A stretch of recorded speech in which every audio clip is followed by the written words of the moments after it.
And welcome to the Scholar Online YouTube channel, the channel that is all about learning. You can visit our website on https://scholar.online. You will find more courses on what we teach right here on this YouTube channel and much more.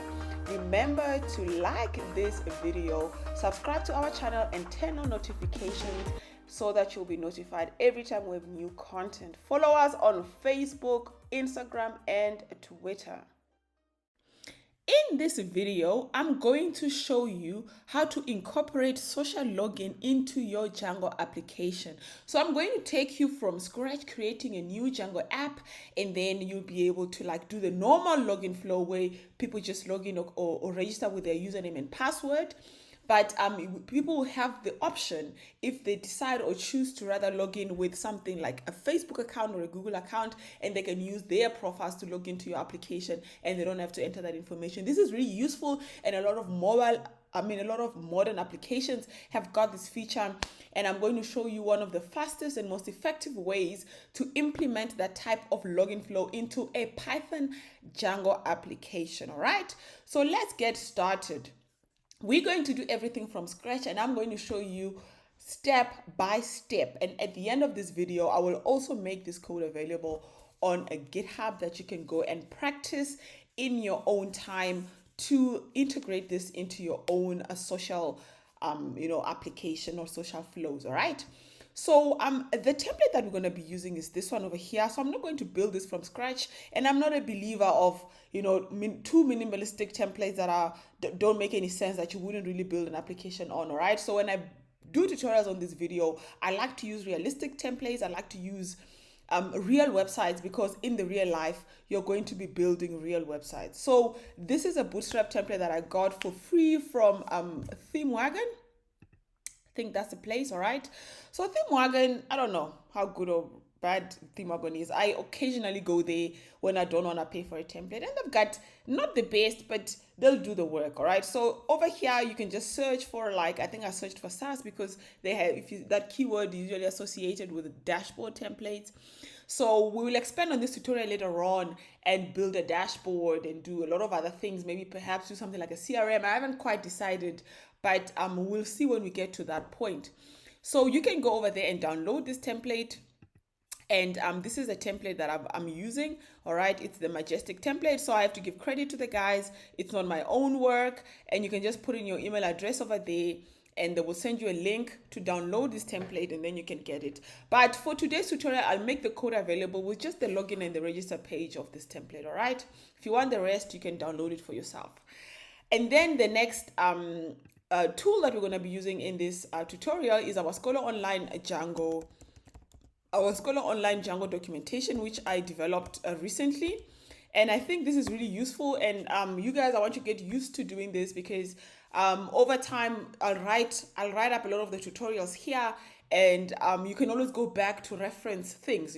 So today we're going to go onto the Django part, and we're going to follow the tutorial for creating a Django application, so that even after you've watched this video and you want to go back and remind yourself of something, you can follow these steps and remember what you have missed, for example. So we're going to follow this part of the tutorial to create a whole new Django application, and then later on maybe I'll update it with the social flows so that you also have that available on this write-up. Okay. And over and above this, I'm going to make this available in our GitHub page. All right. So if you go to github.com and you search for Scholar Online, all right, Scholar Online, I think the invoicing one, this is the last one that I did 2 weeks ago. So over here, I'll just create a new repo for social login with Django, and then the code will be available, but I'll put the link in the description below. So these are the resources that you're going to need for this tutorial. So the social login framework that we're going to be using is this social auth app Django. All right. So I'm going to go through this documentation here, and then we're going to try it out, and then we're going to see, because I've done social login manually in the past. I haven't used one of these APIs. So today we're going to do that, and then we're going to see how that comes together. Okay, so if you're ready, pull out your computers. The way we do our tutorials is that this is not a view. This is not Netflix where you watch or from the sofa. This is a code as you go. So pull out your laptop, get your development environment ready, and you can pause it here, and then when you've got your development ready, then we can continue. What you will need is, we're going to be coding this on a Ubuntu machine.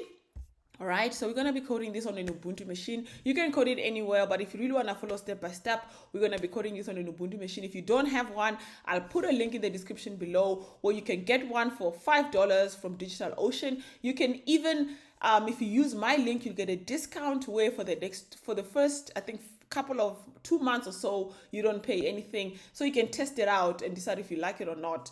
And then if you do like it, then you will continue paying from month 3 onwards. And even if you do have to pay, you can use a $5 one, and it's really, really cheap. And I don't think, for learning, a lot of these things, because we have to actually code this app and deploy it, you might as well code it in an environment that is ready for deployment instead of on your own personal computer, because a lot of the social things are not going to work on your personal computer, because you need to have those URLs and things like that. So you have to deploy this application at the end of the day. So you might as well code it in a deployment ready environment. Then so we're gonna go to you can see we are in an empty. I also try to make this bigger, because I got complaints that people can't see what I'm typing. So I've tried to make this screen bigger, that you can see my my where I'm typing and I'm doing my coding a little bit better. And so this is an empty folder that we're in right now. We're gonna start from scratch with deploying or a virtual environment, and then installing all the libraries that we need, and then we're going to start with a brand new Django application. But one thing I want to mention as well is that although I'm starting on an empty page or on an empty folder, I've already installed Python 3 and a lot of the Python development tools that you need. So if you look at our tutorial over here, if you install the whole new virtual server from scratch, there are some things you might have to do. You need to install Python 3 pip and all these development things that you're going to need for Python. All right, so I'm assuming you normally code in here and all of this is already done.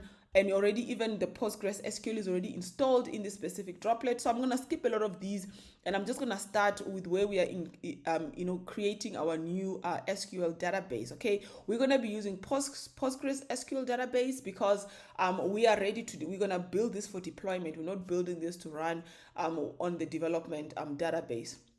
And the way to get that started is to follow these instructions here to get your Postgres SQL database, and you need that before you can do anything on the Django, because the Django connects to the database. And if you don't have the database ready, you're going to have to use the default development database, and we don't want that. We want to use this database. So let's start with those steps. Okay, so this logs you in as a pseudo user into the Postgres database, so that you can create a new profile, and then you'll need to enter your pseudo password. So let's enter it there, and then you'll see the prompt changes. This means you are now inside of the Postgres SQL server, and you can now create a whole new database here that we're going to connect our Django application to. Okay, so we're going to create a new database, and we're not going to create the database called Scolo. I'll show you following the code which parts of the code you need to change. Okay, so we're not creating a database called Scolo, because I think we already have one in this virtual server. I'm going to create a new one, and one of the best methods that I follow is I just work with the name of the application. So the name of the application I'm going to call Dashboard. All right, so I'm going to create a database called Dashboard. So I'm going to change this over there to Dashboard. What this code means is that inside of the Postgres SQL server, you are creating a database, and this is the name of the database that you're creating. And you press enter, it must feed you back. If there was an error, you would have seen an error being fed back to you, but it says create database. This means the database has been created successfully. Then we're going to go over there and create a user. All right, and this is the name of the user that you're creating. Let's see if I can zoom into this. All right, so I can make this bigger for you to see, guys.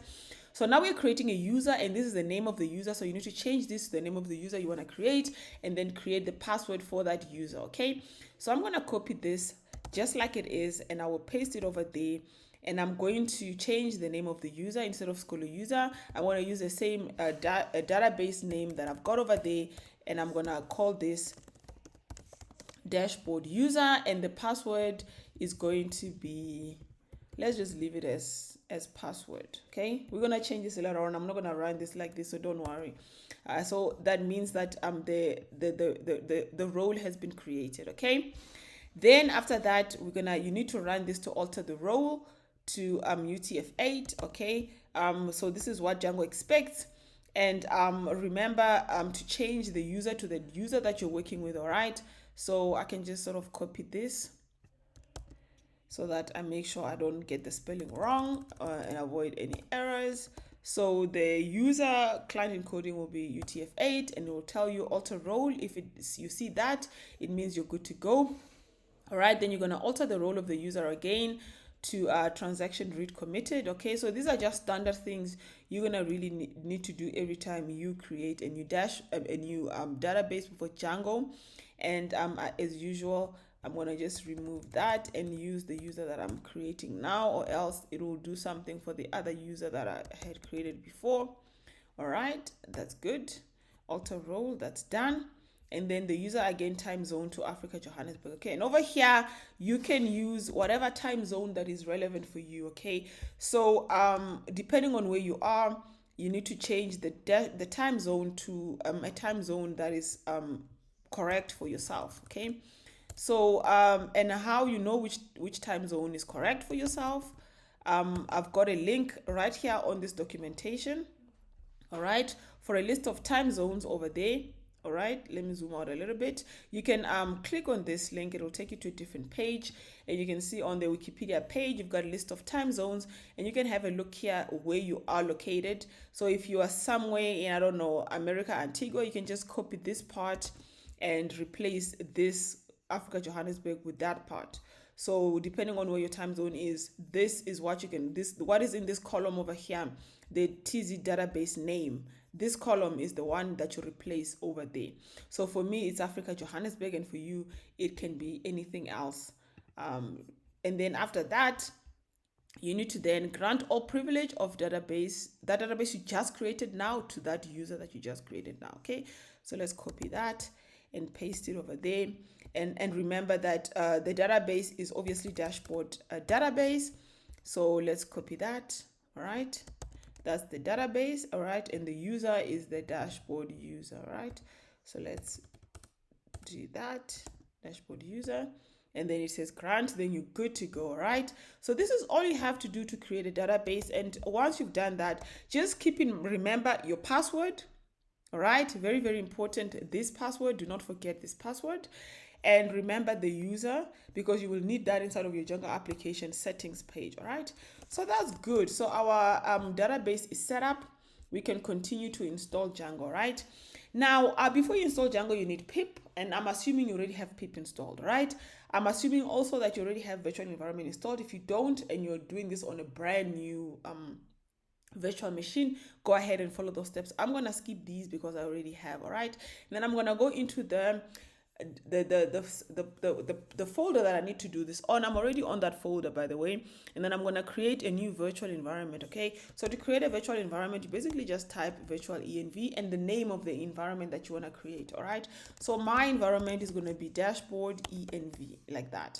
All right, and you click enter, and it has created it. You'll remember there was nothing on this folder, so if you do ls again, now you will see there is dashboard env. Dashboard env is basically a folder. It's an environment folder, and inside is all the things and the setup that you need to be able to run Python applications, so that when you install packages, they get installed inside of this environment, so that you can separate environments between applications. All right, if I'm building this application, I want to use Django 3 point something, for example, and then there was a different application that was using Django 2 point whatever, those Django versions won't clash with each other because they will be seated in different environments, and that is really useful, and that is best practice for developing an application. So every time you work with Python, always work with virtual environments so that you separate your stuff. Because I've seen, when I was still a novice developer, I used to get into this problem where I would install everything just randomly, like pip install on my whole computer, and I had applications that are working just fine, and then later I pip install something else, and then it changes the version of that package, and then an app that was running for years breaks, and you have no idea why, because the things have changed. So Keep always your stuff inside of your virtual environment. Now, I mean, you can look in here, you can CD into this and see what's in there, right? If you CD into here, you'll see it's basically, it's just folders. It's got a library and a bin, right? So it's got just the setup that's necessary for you to install packages, all right? So I'm gonna CD out of there again, and I'm gonna clear so that I have an empty, there's nothing else in here. And then what we need to do now is we need to activate this environment, because currently it's not active. It's there, but we need to activate it so that, because if I run pip install now, right, and pip install anything, it will basically install this inside of my whole computer, right? I don't want that. I want to pip install inside of my virtual environment. So to do that, I need to activate the virtual environment first. So to do that, we need to then go in here and do source, all right, to activate that virtual environment, whatever the name of that virtual environment is that, and then you basically do bin like that. So you're going into the bin, and then you're going into activating. It's going to run that script and activate your virtual environment. If you click enter, if it was successful, you will now see that environment at the beginning of your prompt inside of brackets to tell you you're in the environment. So even if I CD'd out of here completely, right, and I was in a different place, right, and I ran pip install, for as long as this is active, it will install it in that environment. So I don't have to actually be in that folder to install. So as long as your environment is active, wherever on the virtual computer you are at, if you do pip install or you do whatever code you run of a Python code, it will be running it off that environment. So let's go back to dashboard, because this is where we want to do all of our stuff. Then when we are in here, we're going to start by installing a Django. Okay.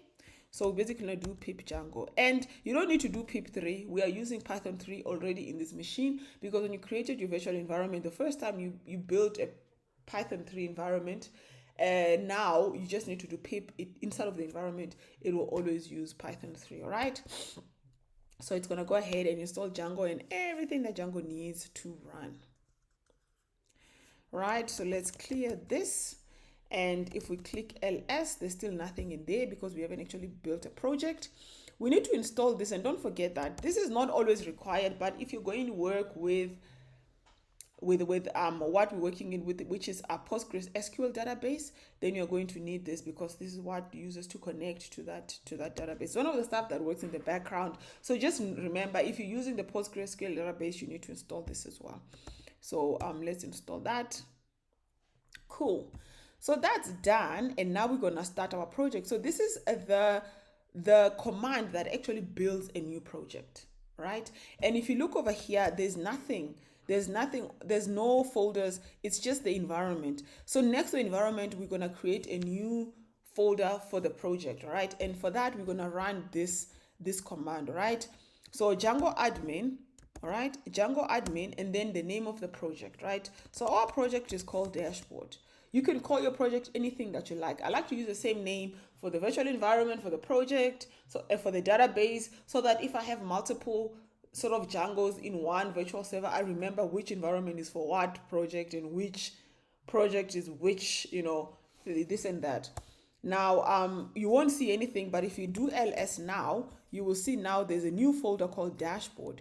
And if you cd into dashboard like that, and you do ls, you will see there's the manage.py and this dashboard folder. So basically, this is your whole, sort of Django, the high level project folder, right? So we still don't have an application folder. We need to create an application folder, because currently this is just the project folder. Because the way Django works is, I don't know if I have this here on the documentation. Yes, there it is. The way Django works is that when you create that project over there, inside of that, when you're inside of that dashboard folder, and we ran the start project, it created this folder.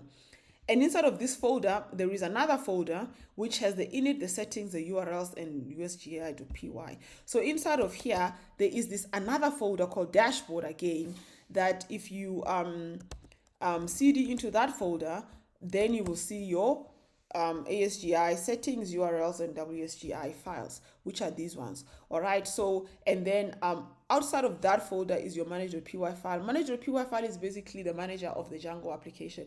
Everything runs via or through it. It's the one that sorts everything out, the URLs and all the things that's required, that just you don't have to worry about in the background. Okay, so then what we need to do is we need to make all of these changes inside of your settings.py file for your database and everything. But before we do that, I just want to quickly create a new app. Yes, to now that we have basically our project folder and our manage.py file, we want to use that manage.py to create a new application. So we're going to build the entire authentication flow in its own application. The way Django works is that you can what we call build applications in separate what's the word, like separate, like modules, in a way, that applications, everything that's involved in a certain application will sit in its own module. And the whole idea behind it is that then you can plug and play. So you can create an authentication app in here and call and create Django app, and it will be inside of its own folder, and everything is situated in there, right? And that one day, if you decided to build another application and you didn't want to rebuild your whole auth flow from scratch, you could just take that whole folder into a new Django project and just edit a couple of things here and there in the URLs, and your modularization will be done. So the apps are meant to be sort of like entire systems that you can move around as a whole. So the whole authentication flow, we will build it in its own what we call application. So to do that, we're going to now run the command Python. By the way, you don't have to say Python 3. You can just say Python, okay? And we're going to say Python manage.py. We're going to say start app. This is the app that creates a whole new app. And inside of that, we're going to put the name of the application that we're building, all right? We're going to call it this authentication. All right, we're going to click enter. And once we've done that, we're going to do ls, and you'll see now there's a new folder called authentication. All right, if you cd into authentication, you will see there is a couple of things, ls -l like that, listed nicely. You will see this is how a normal authentication app looks like. It's got your admin.py, your apps, your models, your tests, and your views.py. Normally what I like to do over here is to create a new folder called urls.py, because I'm going to also to promote the whole modularization of the apps, is that I will build the URLs of every app inside its own app folder, as opposed to doing the URLs in the mainstay approach, so that when I move that app, it moves with its URLs. Okay, so I'm gonna do that, and if you ls again, that URLs should be there. All right, and we're gonna cd out of here, and cd out of here, and we are back in the project folder. We're gonna clear, and then there's a couple of things we need to do. All right, so inside of our Django, we need to do some modifications. All right, inside of the settings.py file, we need to then set up our database, and then I'll run migrations and all of those things. But if you think about it, I've built everything inside of my virtual private server, right? And in the past, in this course, or in this channel, I have showed you how to I've been editing the files directly on the VPS, which is a hassle, and it takes a bit of skill over time. So what I'm going to do is, instead of editing all the files in here, even though I've built them inside of the virtual server and I'm going to run the application inside of the virtual server, I want to edit the files in my personal computer. All right, so if you see over here, this is my MacBook personal computer. I want to edit the files in here, but I want to run the code in the virtual server, because I don't want to run the code in my own personal computer. So how can we achieve that? Because this is a really good way of working. And when you get to a point like me, where I have like tons of projects, like hundreds of projects, and I cannot possibly run each and every single one on my personal computer. I would have too many virtual servers, and I wouldn't have enough space. I would have too many virtual environments, and I wouldn't have enough space to run 100 projects on one MacBook, because I want to keep my MacBook for other things, my personal stuff. So I have the code in here, and I write it in here because it's easier to edit it in an Atom editor on my computer. But then I run it and implement it inside of the virtual server. All right, I don't run it in here, so I don't even have Python installed. Okay, Python comes standard, but I basically don't have any virtual environment of Python inside of my personal computer. So what we're going to do for that, we're going to use Git. All right, Git is really useful, and as a developer, the sooner you learn Git, the better off you'll be. I've noticed in my channel, my Git videos are the least watched videos, but technically, if you're a developer, they should be the most watched videos, because you can't do anything without Git today. So what I'm going to do now is I've got another part inside of my Scholar documentation. If you go to cheat sheet, right, I'll add more code in here as I go. But in here, I've got like nice code to help you Git pull. So pull out of your virtual server. So everything that's sitting in here, I'm going to use Git to pull it into my computer so that I can work with it in here. And then once I've finished working with it in here, then I will use Git push to push it to the virtual server. All right. This is my own thing that I've cooked together, and people can comment in here whether they think this is good practice or not, but I like to work on my personal computer and do a lot of stuff. All right, so if you follow the tutorial, Git init, you need to use this when you want to move files from a virtual server to your personal computer. You will need Git installed on both computers, and inside of the virtual server that you're pulling from, do this. All right, so inside of the virtual server where I want to pull from, which is in here. All right, so inside of this folder, I want to pull all of the stuff that's in here.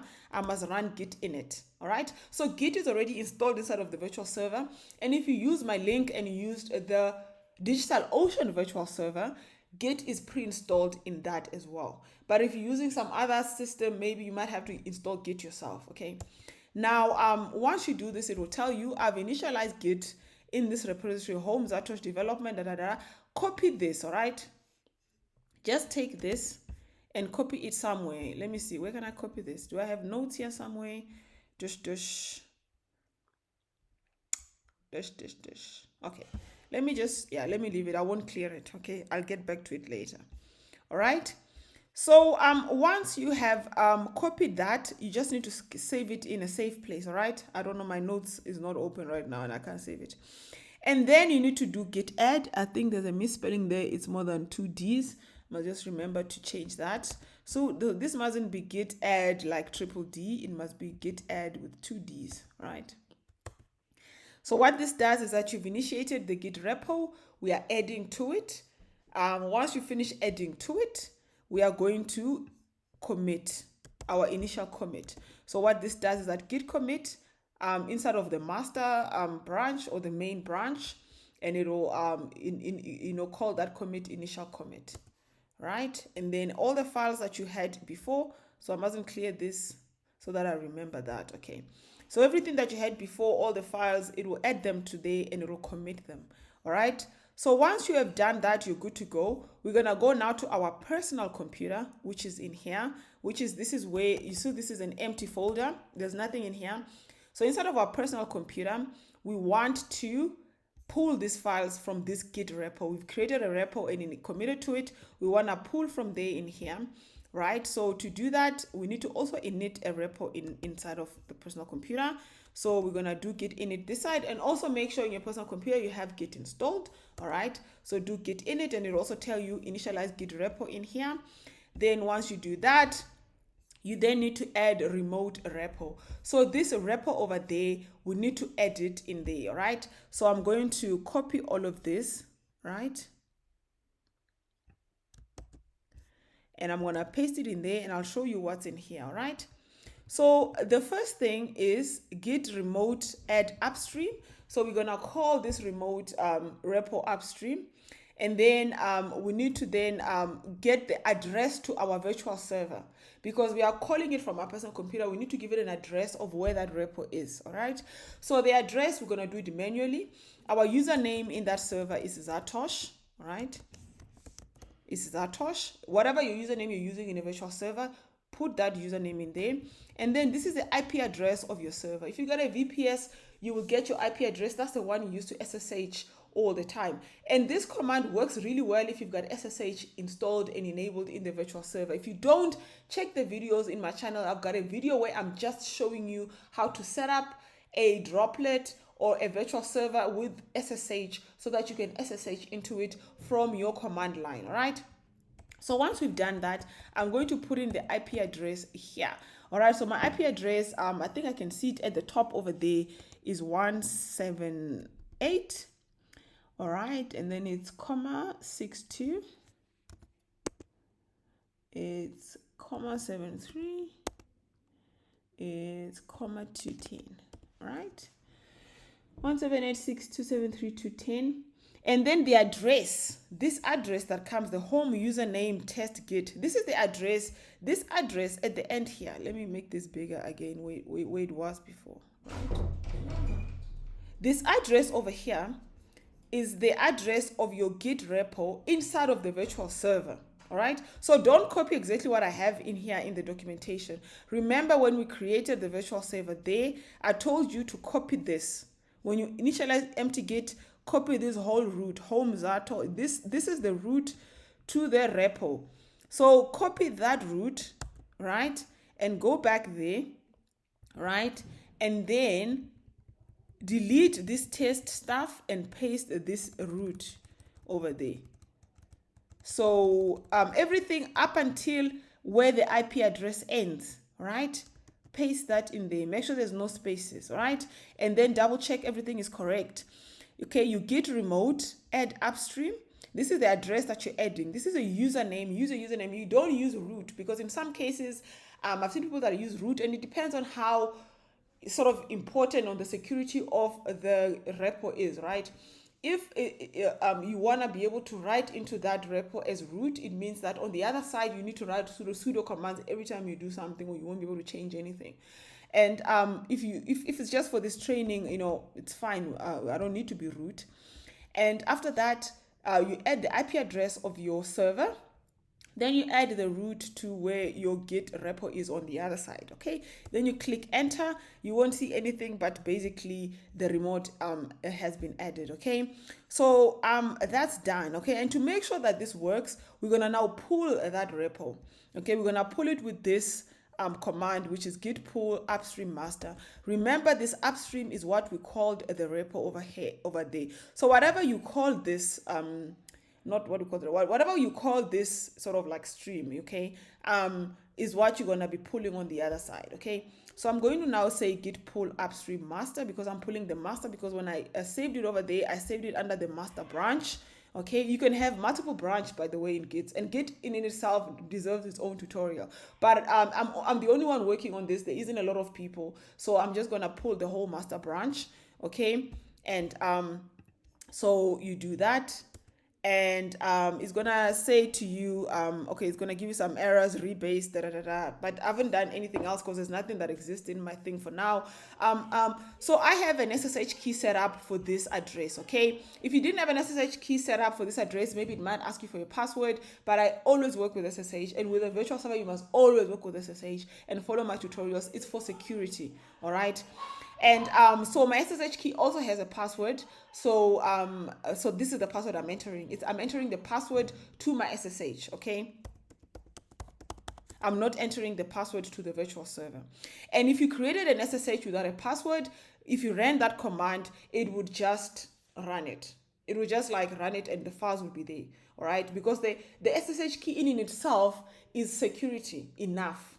To have a password over and above is like having a key to your key, right? So I'm going to clear this, right? And I'm going to do ls, and you'll see this is now my computer. This is my MacBook Pro, right?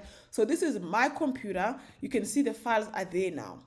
This authentication dashboard, all right? If you go over here and you ls, it's the same files that are there. So I've basically pulled these files from here and I've pulled them over there.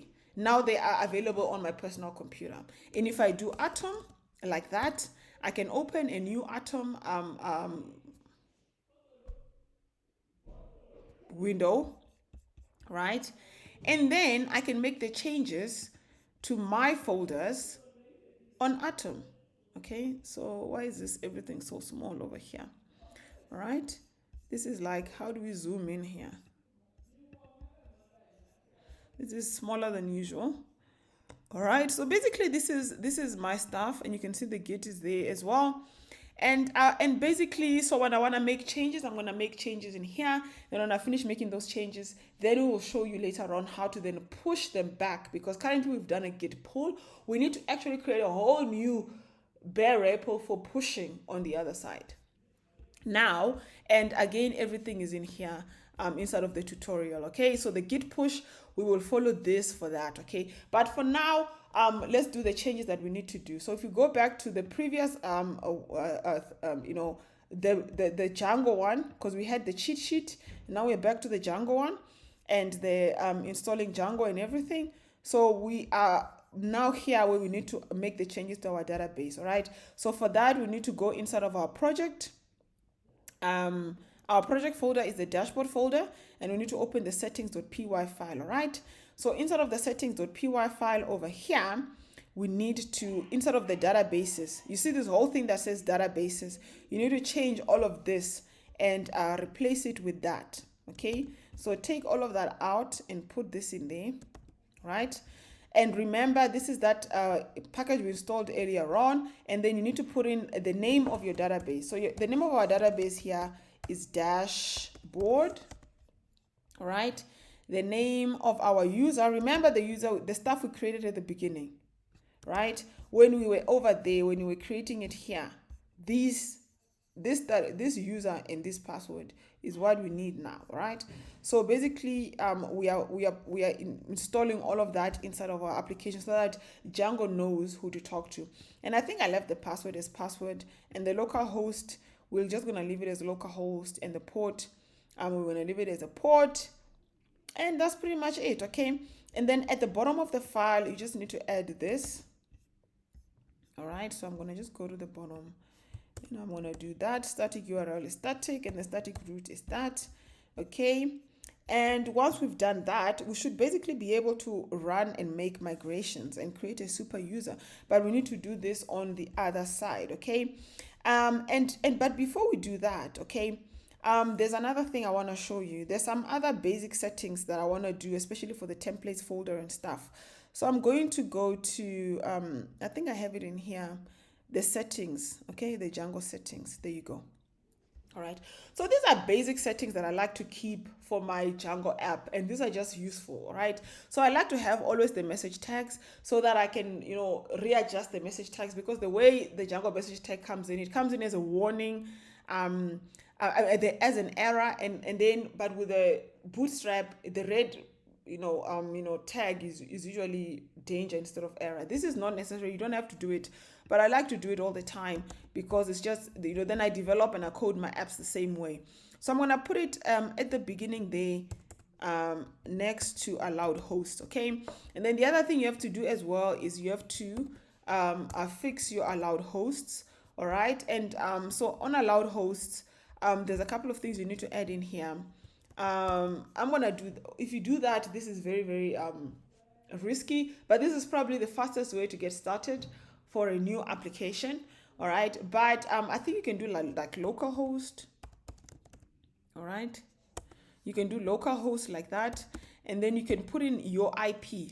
So if you remember what is your IP, because okay, so let's put this there, and let's remember what is our IP. We've typed it in here before. We typed it over there. I just want to copy and paste it instead of rerunning it. When we entered it, there it is. Yeah. So you basically want to put all the hosts that you're going to be working with, so that you don't have a problem. And I think it's also 127.0.0.0. That one, I normally put that one in there. It's the same as localhost. So when you get these IPs, you won't have a problem. Okay, then the other thing you need to do in your settings.py file is inside of your templates, you have to define your templates, your template directory. Okay, so inside of the templates, which is where's templates, over here where it says directories there, all right, where it says dirs, just put this like that. Right, so inside of dirs, we're gonna do that. All right, what that does is that it says that inside of your main base directory, and make sure that the base directory is defined at the top over there. And let's import OS, right? So because we're using OS in there, so we have to import it at the top. All right, so basically what this is doing, it's saying is that OS path directory, base directory templates, all right, that inside of the base directory we're going to have a new folder that we're going to call template. All right, and this template folder is where we're going to put all of our templates. Okay, so already we've got an application called authentication. We can create a new folder in here called authentication. And then inside of authentication folder, this is where we're going to put all of our HTML files that are being used inside of the authentication application, right? So so that's what this does. Okay, and then the options, let's see, options are fine, we're not going to change anything there. And then if you have template tags that you're going to use inside of your application, you're going to record them over here. But we don't have template tags. When we do create them, we will come and we will so we will do the template tags like that. All right, and then we've got the databases, and then the time zone. You need to define your time zone inside of the Django app as well. Most people just leave it as the standard one, but if you have it as UTC over here and then in your database is a different time zone, you're going to have a problem. Okay, so create the time zone there, and then make sure you understand what this means. This says use the time zone true. Okay, so if you say use time zone true, this time zone must be correct, or else it's going to be working on the UTC time zone for your local application while you're based here in Johannesburg. All right, and then leave those as true as well. But if you don't want to be a time zone away, you can leave that off. But one of the lessons I've learned with my years of Django development is that always enable the time zone. It's very easy to do, all right, and it's much more of a complicated journey trying to do it later when you didn't do it at the beginning, and trying to refactor an application that didn't have time zone enabled. It's a flipping nightmare. Okay, so just do it from the beginning, even if you think you won't need it, because you will need it.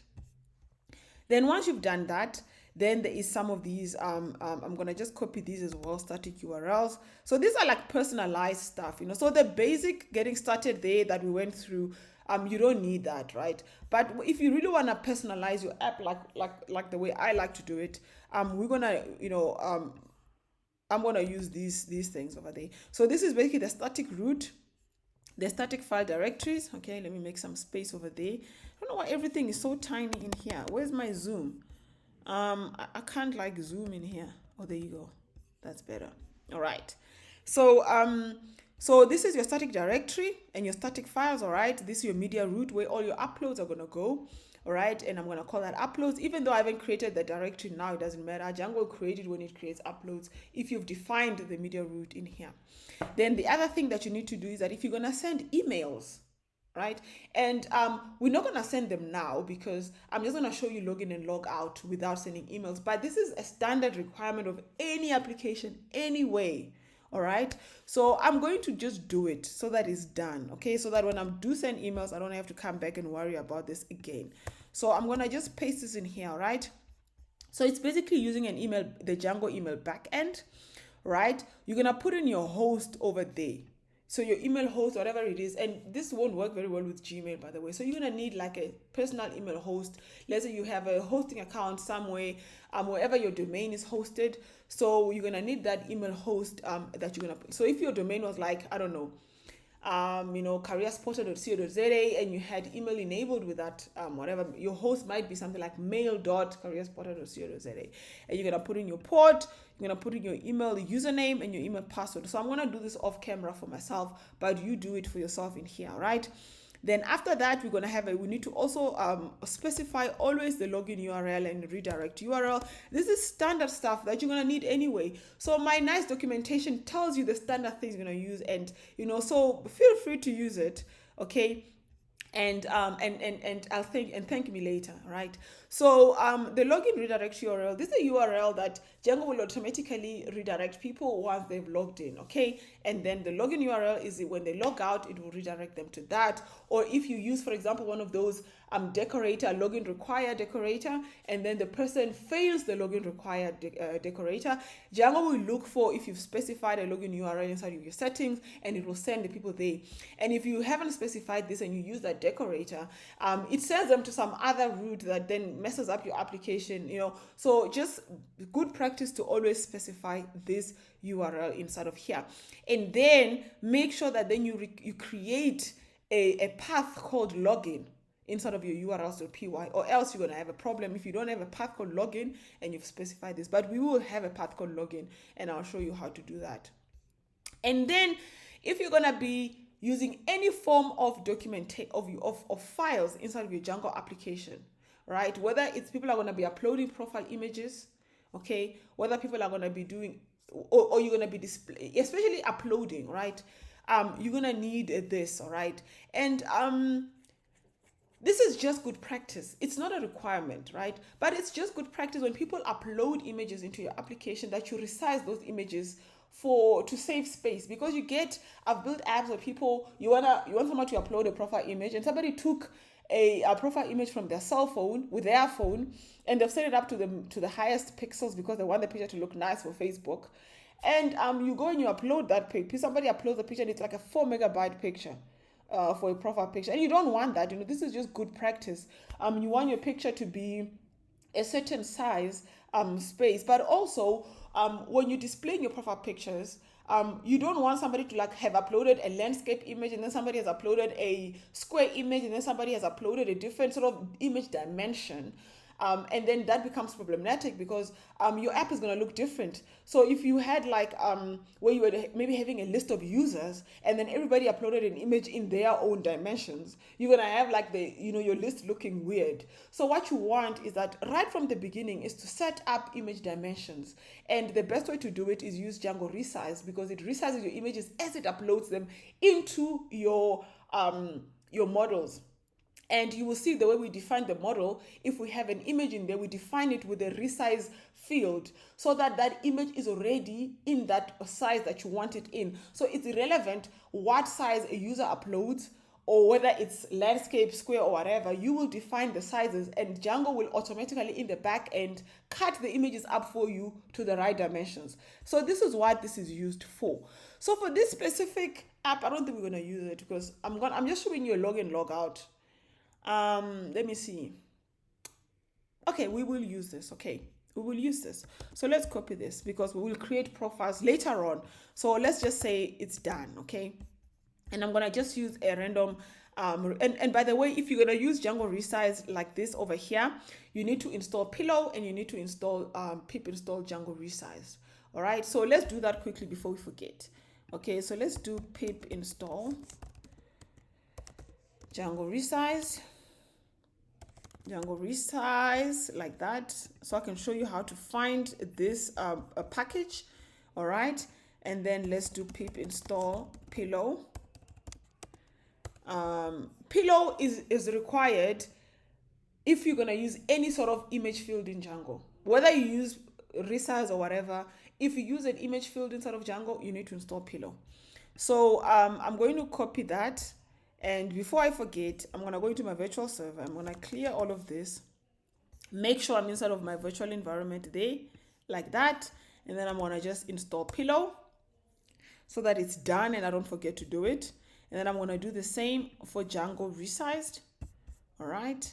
And then I'm going to just install that, Django Resized, so that I don't forget to install it later. And then I'll be good to go using Django Resized there and Pillow. Good. Then the next thing we're gonna do, where are we? TinyMCE. We're not gonna use TinyMCE, this one for sure. And the time zone stuff. All right, this just explains how the whole time zone works. Now that you have decided to enable time zone in here, if you enable your time zone and you specify your time zone like that, and you enable it inside of your settings.py file, like what I've done over there, I've enabled the time zone.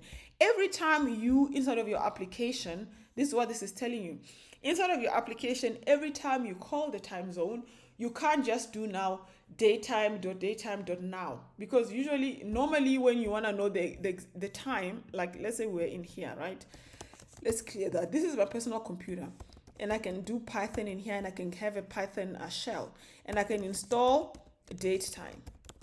like that. No, not installment, import datetime, right? Import datetime. So datetime is imported now, right? Let me just pull this up so you can see what I'm doing. Now, if I wanted to know the current time in Python, I would normally just say datetime. Okay, date time dot date time, like that, dot now. This is how you can get the current datetime in Python. Right now, where I am right now is the 9th of September. I mean, it's the 11th of September. Oh, this is 11th of September today, right? And this is the current datetime. But you can't use this ever again inside of your Python, your Django app, if you have time zone enabled, right? And you've specified your time zone. So this you must never do inside of your Django app. Now that you have enabled time zone inside of your Django app, you have to import this, all right? And then every single time you have to use a time zone aware datetime, like that, right? So this is very, very important stuff. You have the option not to enable time zone, but if you enable it, every time you use the datetime, you must always be time zone aware. That's all I gotta say about that. Then I think we've now done all the edits to our files. I think we've done all the edits that I think are important. So off camera, I will change all of this. What I want to show you now is how to push these changes that we've made. So the changes we've made now, they are sitting in my personal computer now, right? And because I want to now continue with my tutorial over there, and I want to now, where was I? Django, install Django. Yeah, I've now done everything, okay? And I want to run migrations, and I want to create superuser, collect static. I want to do all of those nice things. Currently, I can't do that because everything is now sitting in my personal computer, and I need to run my code inside of my virtual server like that. So I basically need to push these changes over there. Oh, I forgot something. Inside of installed apps, you need to include this new app that you just installed here, Authentication. Authentication. All right, so you need to include this as well. So then we need to push the changes. So let's go back to our quick start tutorial, our cheat sheet that shows us how to do the git push. All right, so inside of the virtual server, we're gonna need to create a bare repo. All right, so let's do that. Let's go to the virtual server. This is the virtual server, all right? And inside of over here, we need to now cd, because we can't create the bare repo in the same place where we wanna push to. So this is where our current git repo is. So we need to cd out of this and get out of in here so we can see this is where our project is and this is our environment, okay? This project folder called dashboard is basically the folder that we want to push from this side. So this, if you let's exit here. This folder called dashboard, right? This folder, everything that's in here, we want to push to this dashboard folder. You understand?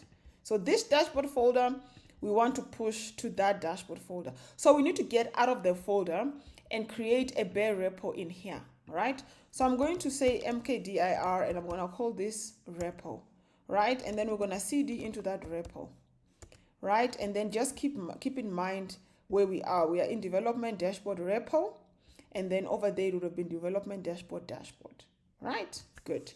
So now instead of this repo, we're going to create a bare, this is a repo folder. We're going to create a bare git repo. So so we are inside of the repo, all right? We're going to git init a bare, all right? So copy that and do that. So this is a different from git init. It's creating a bare repo, all right? And you'll hear it will report back and say we've created an empty git repo. You'll see it doesn't have a .git at the end because this is a bare one. Then so this is useful for, it will just be like a place that helps us to to get the, when we push the things from our personal computer to, to connect that. I don't know. It's a lot of good stuff that happens in the background. But once we've done that, we need to then edit the post receive so that when it receives the, the pull or the push, when it receives the information from where we want to be pushing it from, it knows what to do with it. Okay. So I'm going to open this. Okay. And just keep in mind, actually, before I do that, I just want to copy all of this path over there. The path to the repo. I'm gonna just paste it here. Okay. All right. Then once I've done that, let's copy the post receive. No. I didn't copy everything. Copy sudo nano post receive. Right. And it's gonna ask me for my password, and then it opens a document. This is now you are inside of the nano text editor, and inside of that text editor we're gonna paste what's in here. All right, so this is like a bash script that we're gonna paste in there. And so basically the parts that you need to like change this to your own. So this is that repo path that I just copied right now. All right, so you need to instead replace this with your repo path. When you created the bare repo, it showed you the repo path, which is the one that I copied and I pasted there. All right, so we need to paste that in there. And then that repo path is exactly this. It's similar pretty much to the path that we need to paste in there, but this is now the path to the directory or the folder that we need to actually be pushing the information to. All right, so this is now that dashboard folder. All right, so I'm gonna paste the same route in there, but the difference between the repo path and the dashboard path is that when it gets over there, it's not dashboard repo, it's dashboard. All right, so this is the path to the project root, the root of the Django project. So this is where we want to push the changes to. It's inside of, this is the root inside of my virtual server, and the second part is the root of my repo. Okay, so if you look at the code over there, let's zoom in here. This is the working tree. Okay, so wherever your Django project is, this is the where we had the initial Git repo that we pulled from. This is that root over there. This one is a root to the repo that we just created now. So this could sit anywhere. They could be far apart. They don't even have to be next to each other, just as long as you get this root correctly. All right. So once you've done that, you're gonna close this file and save yes. All right, and then you need to make it executable. Right. So to do that, you need to run this line of code over there, and don't forget this line of code. If you don't run it, nothing works. That's the magic line. So once you've done that, okay, we're gonna go back to our personal computer, and then we're gonna add this remote repo. Now we had added that initial remote. I think we called it what did we call it?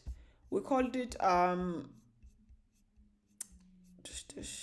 what did we call it? Upstream. Okay.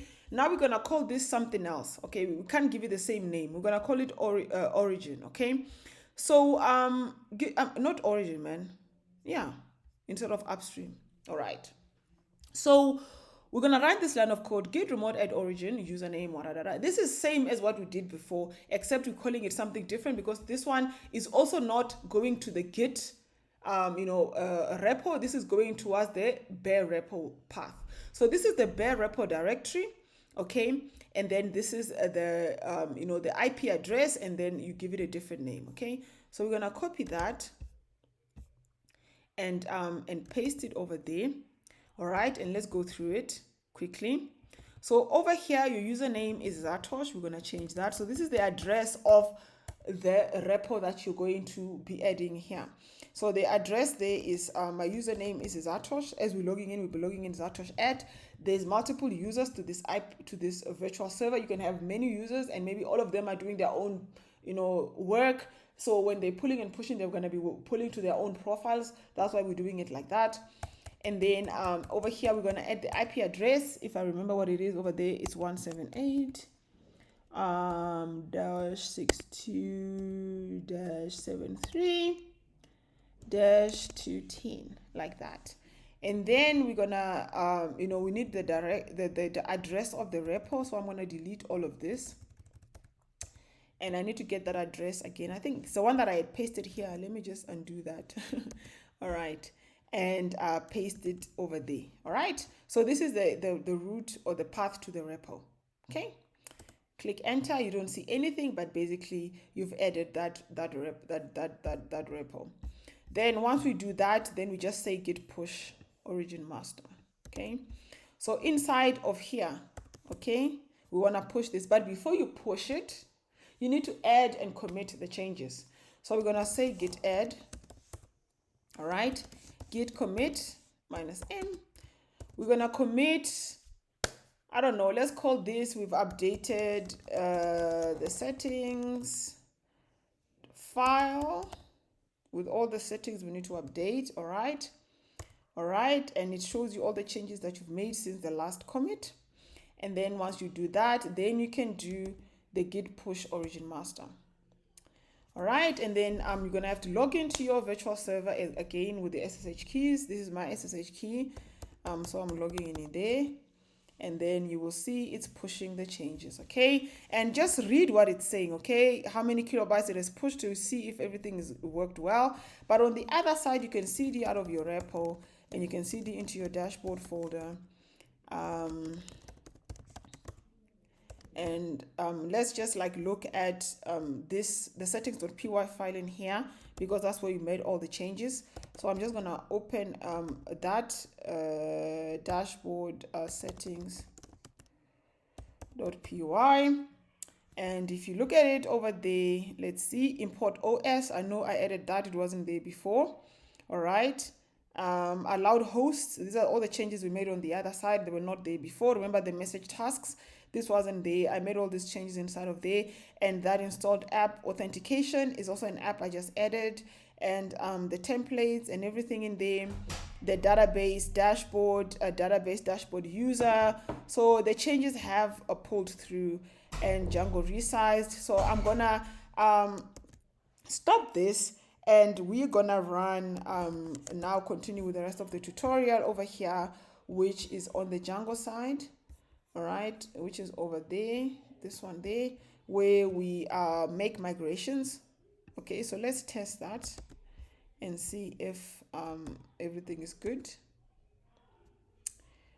Okay, messages.info, messages is not defined. Yes, messages is not defined over there. So I need to import the messages at the top of the file.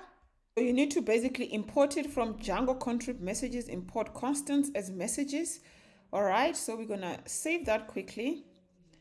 Clear that. We need to push those changes again. So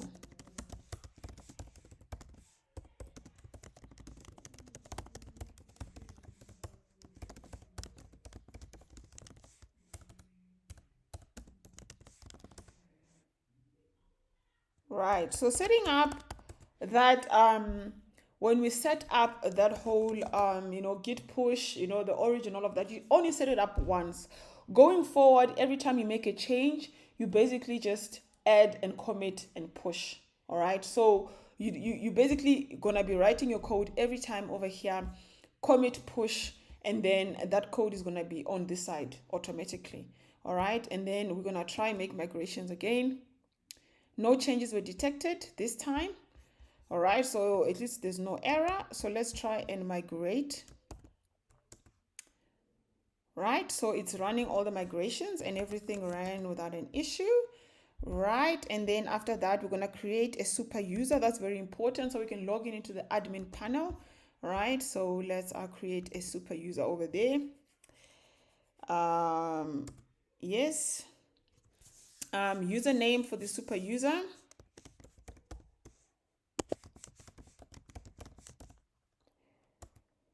Right, email address.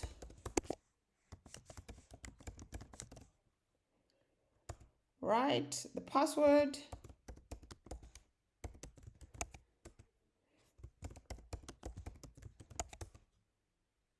right. Superuser is created. Then we're going to collect static.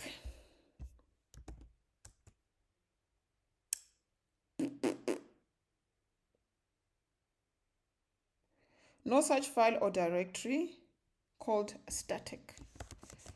Right, so let's see. Yes, we do not have it, so let's create it. Right, so now we have a static directory. We could have created it on the other side as well, but it doesn't matter. Then let's run collect static.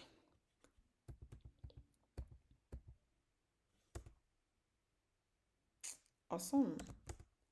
And it will create static files for you. Awesome. So once you've done that, we can then run our thing. So we're going to allow the firewall to open port 5000 on this, and then we're going to run the server on port 5000, right? And let us have a look there on port 5000. What is our IP again? 178. Let me just write it down. Over there, 178.6273.210. All right, let's go and have a look over here. All right, dash is 178.62, not 555,500. Awesome. Okay, it took a bit, and some people do it way faster than I do, but I'm showing you guys how to do things the right way. The skills you learn here, you can go build professional level applications. Okay, not a YouTube tutorials for the sake of YouTube tutorials, but YouTube tutorials to build your portfolio and become a better Django developer with best practices of how to do things. So it takes longer, but you're doing it the right way. Now, what we're going to do next is the interesting part of all of this. We're going to now incorporate our login templates, these templates that you see over here that I showed you earlier on, these ones. We're going to build them. So we'll just start with building them blank, nothing else on them, and then we will do the Django stuff later on.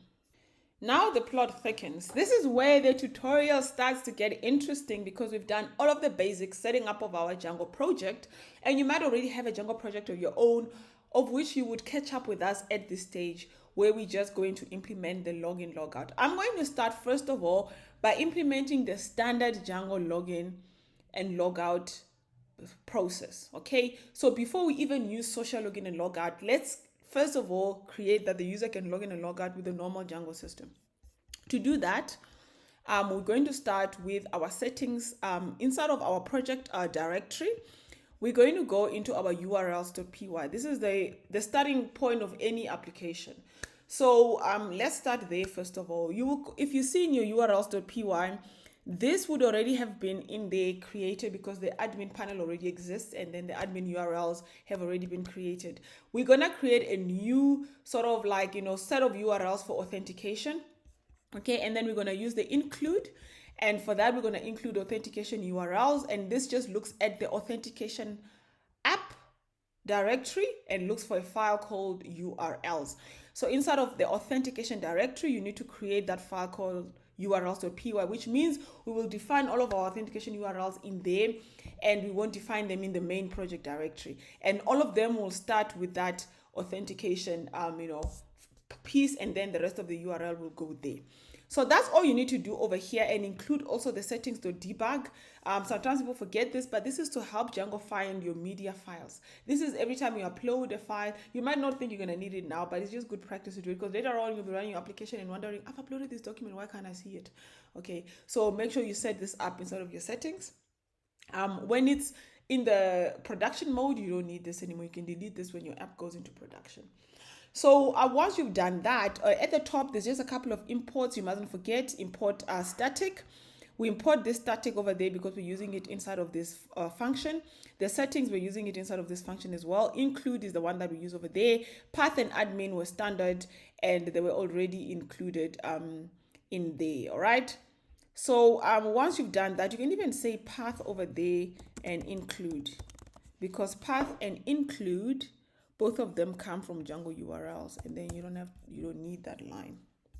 Okay, so once you've done that, then you need to create this urls.py file. So you go over there, you go to urls.py, and you'll see I've already pre-created these routes that we're going to need. We're going to be working with the login, register, and logout. Okay, just as a start, we need these 3 routes, and we're not going to do any class-based view or any Django inbuilt. I know they're there to make your life easier, but I'm going to do this old school because I want to do a lot of hand design. I mean, like, sort of personalization, because if you look at my template, it's just a template of its own, and I want to build it the way that it is. So I'd rather build it from the HTML side, and even though it's a bit more work, I don't know, it's just a preference for me, to be honest. And so I'm going to use normal function-based views, and I'm going to do everything old school manually, just for the login and the logout and these other pages. Then after that, we're going to create a path for the dashboard. Technically, the proper way of doing this is that you would have a different app for your whether it's going to be dashboard or whatever it is. So we're going to do like a CRM app, I think I've decided, and maybe you would have a path, an application for CRM over there, and this route would be in there. But because we haven't built it yet, we're going to have it in here. Later on, we'll change it. That's why I have that move later, just for this app to work, so that we can see when we are logged in and it takes us to the dashboard, and then we can see when we log out that we're out of there. Then once we've done that, that's pretty much it. Okay, so we need to then build these views inside of the view, because we've imported from authorization import views. Actually, we don't, from authorization import views. So this will import views from over there, or you could even just say from a dash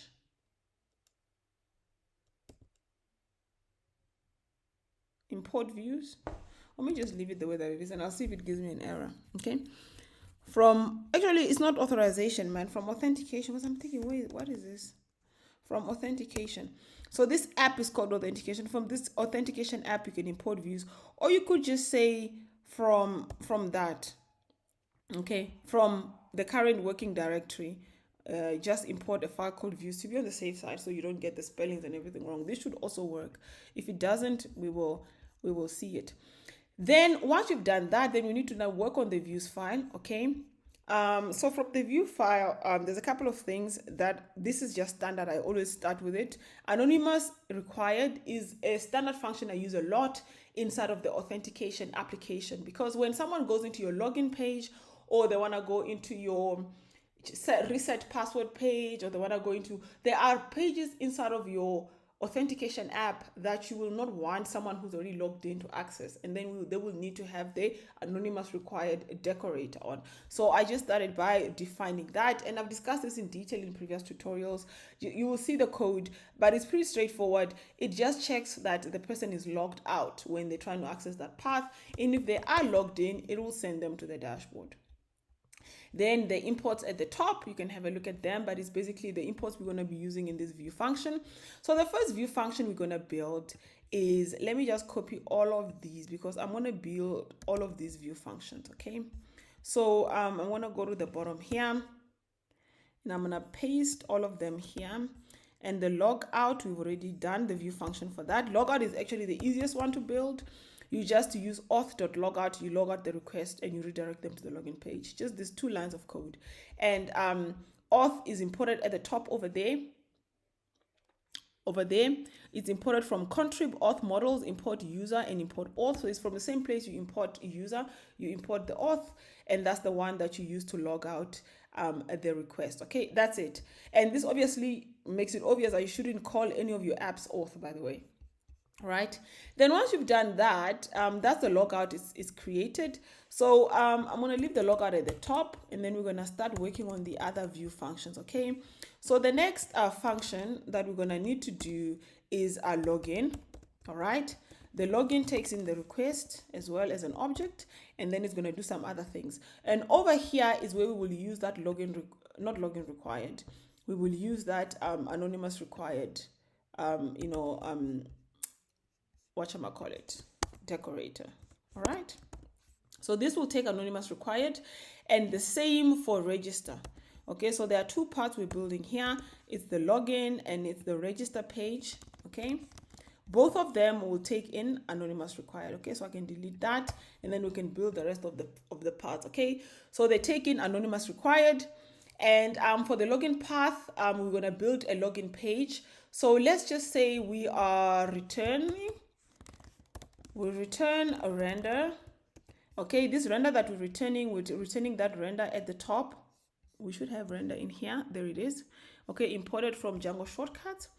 Okay, so we render the request.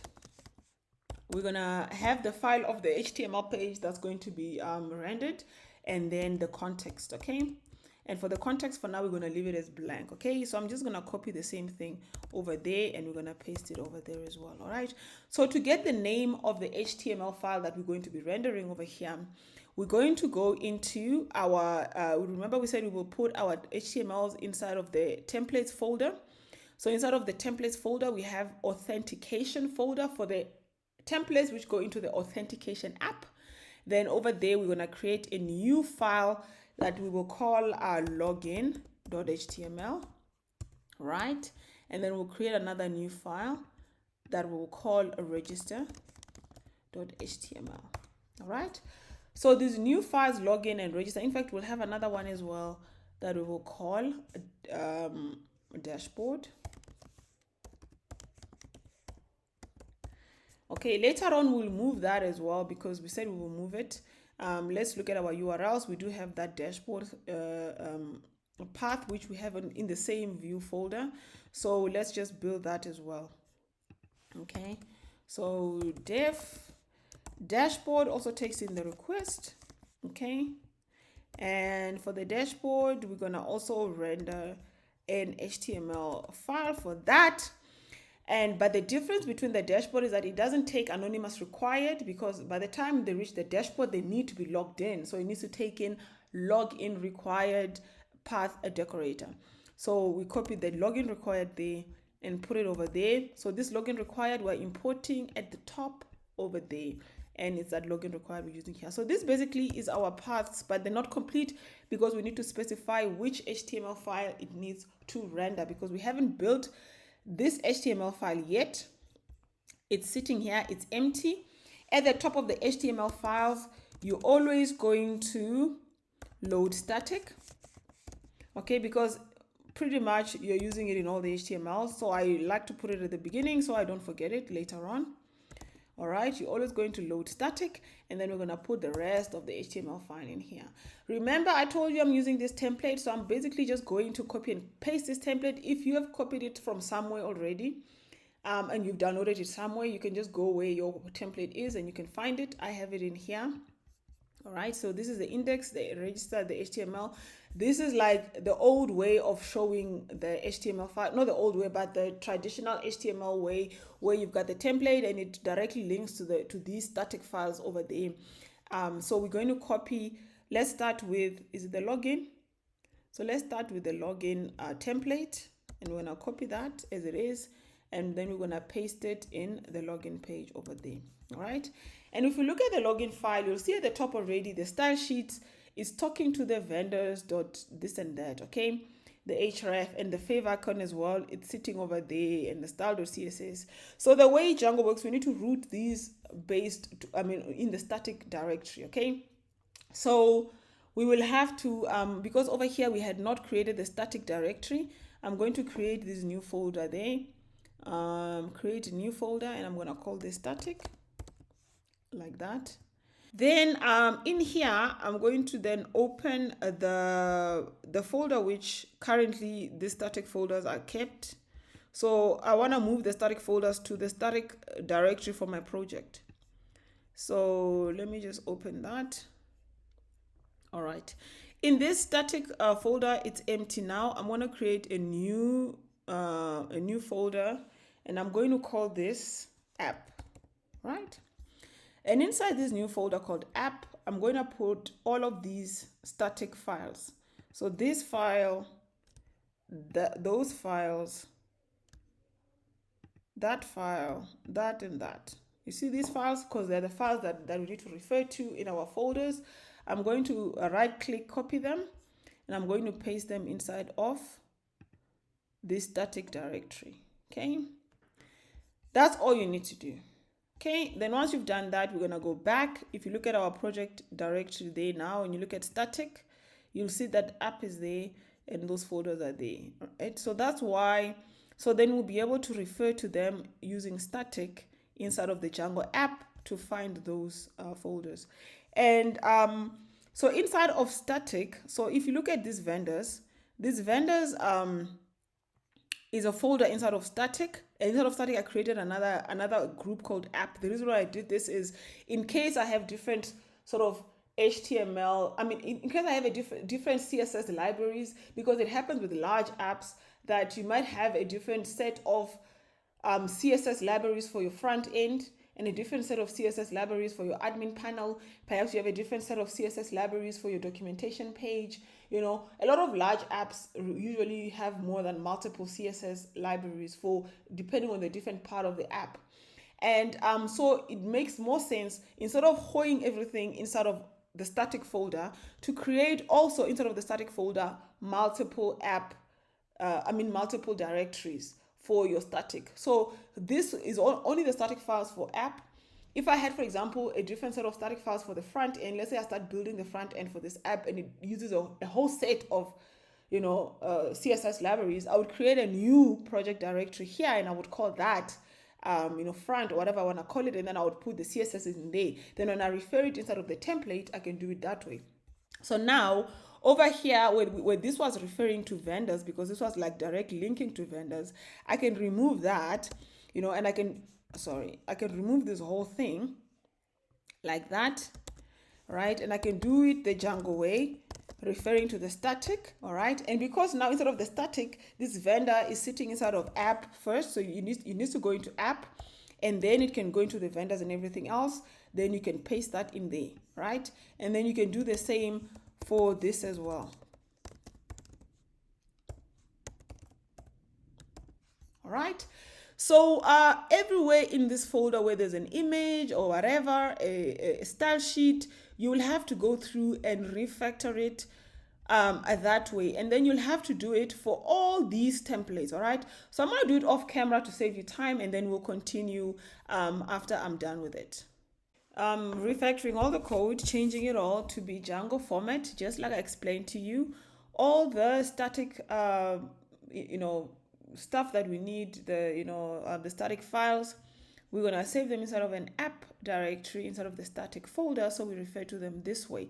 So replace everywhere, and don't forget the images where we're displaying the logos as well. So you have to go through the file in great detail, like here where we're displaying the images, we also have to do it that way. And then at the bottom where we do the JavaScript as well, we have to now refer to it inside of the app.javascript. And everywhere there was a URL, because in the HTML they would refer to a URL like index.html, href of index.html. We can't do that anymore. So for the href, you have to use a URL, directory. So when we want to log in, for example, because we haven't implemented the login, we're just gonna say if somebody clicks the login button, the URL, it must take them to the dashboard, which is the dashboard of our application. And if you see the dashboard, if you go to our URLs, where is it? This is where the URLs. I've got a lot of files open now. If you go to the dashboard and the dashboard views, you'll see that the dashboard views is just going to display that dashboard.html. So the other thing that I've done now that I've completed doing my HTMLs, I can go back into the view functions, and where this was blank, I can put in the name of the HTML because now it's done. So inside of the templates, the authentication folder, the template are a dashboard, login, register. So for login, we're gonna show the login one. For register, we're gonna show the register one. Just make some space over here. And for the dashboard one, login, register, we're gonna show them accordingly.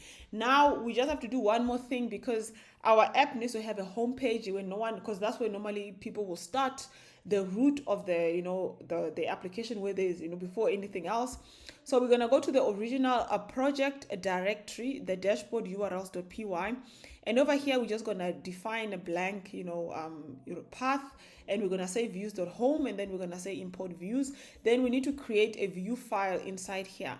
So I've created a new file here that I call views.py. We're just going to do a quick view for, you know, the home page. But ultimately what we'll do here in the end is that we'll probably create another app for the home page, you know, for the landing page and all of that. But for now, this is a quick shortcut. We're just going to put a views file in here, and inside of the views file, we're going to define a function over there with the name home to describe the home page if somebody just goes to the home page of the application.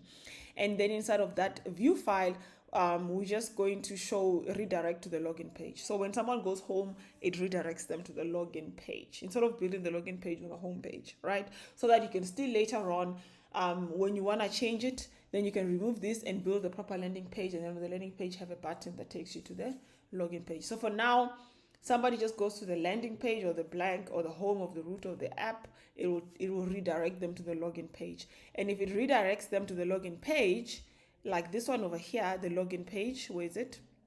Anonymous is required, which means if they are already logged in and it redirects them to the login page, this anonymous required will redirect them to the dashboard page. So it works either way, whether the person is logged in or not. If they're logged in and they go home, it just takes them to the dashboard. If they're not logged in and they go home, it takes them to the login, right? And once they log in, when they finish logging in, it will take them to the dashboard. If they log out from the dashboard, it takes them to login. So we've got all of that figured out. But for now, I haven't wired any of the functions. You can see this is blank. There's no logic inside of here. What is really advisable at this stage, and what I like to do at this stage, let me not save as, save all. What I like to do at this stage is to just run my app with the blank HTMLs, nothing on them, no Django logic in them, just to check that the HTML and the static and everything is wired properly. So at this stage, that's what I recommend you do, you know, so that you can just make sure that the template looks, you know, fine. It can find the static files, it looks properly. Then the next stage will worry about the Django logic. Okay, so we're gonna commit this. What are we gonna call this? Wiring of the templates.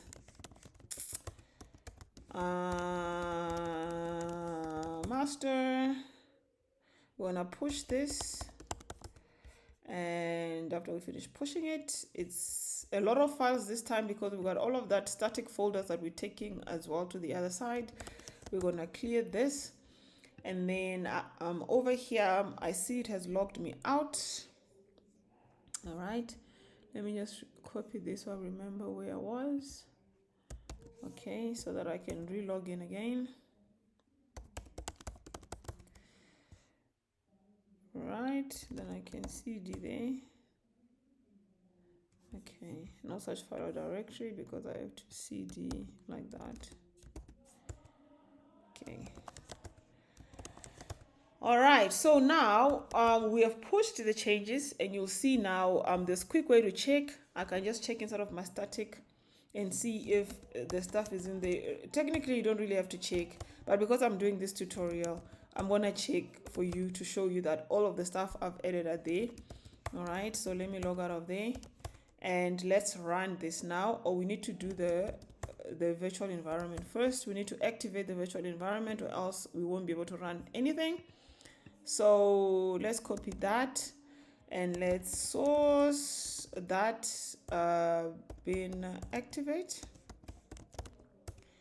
All right, and then we can CD over to the dashboard, and we can clear it, and then we can run our Django application and see what happens. Let's hope there's no errors. Cross our fingers. Okay, python manage.py. Why are we running this?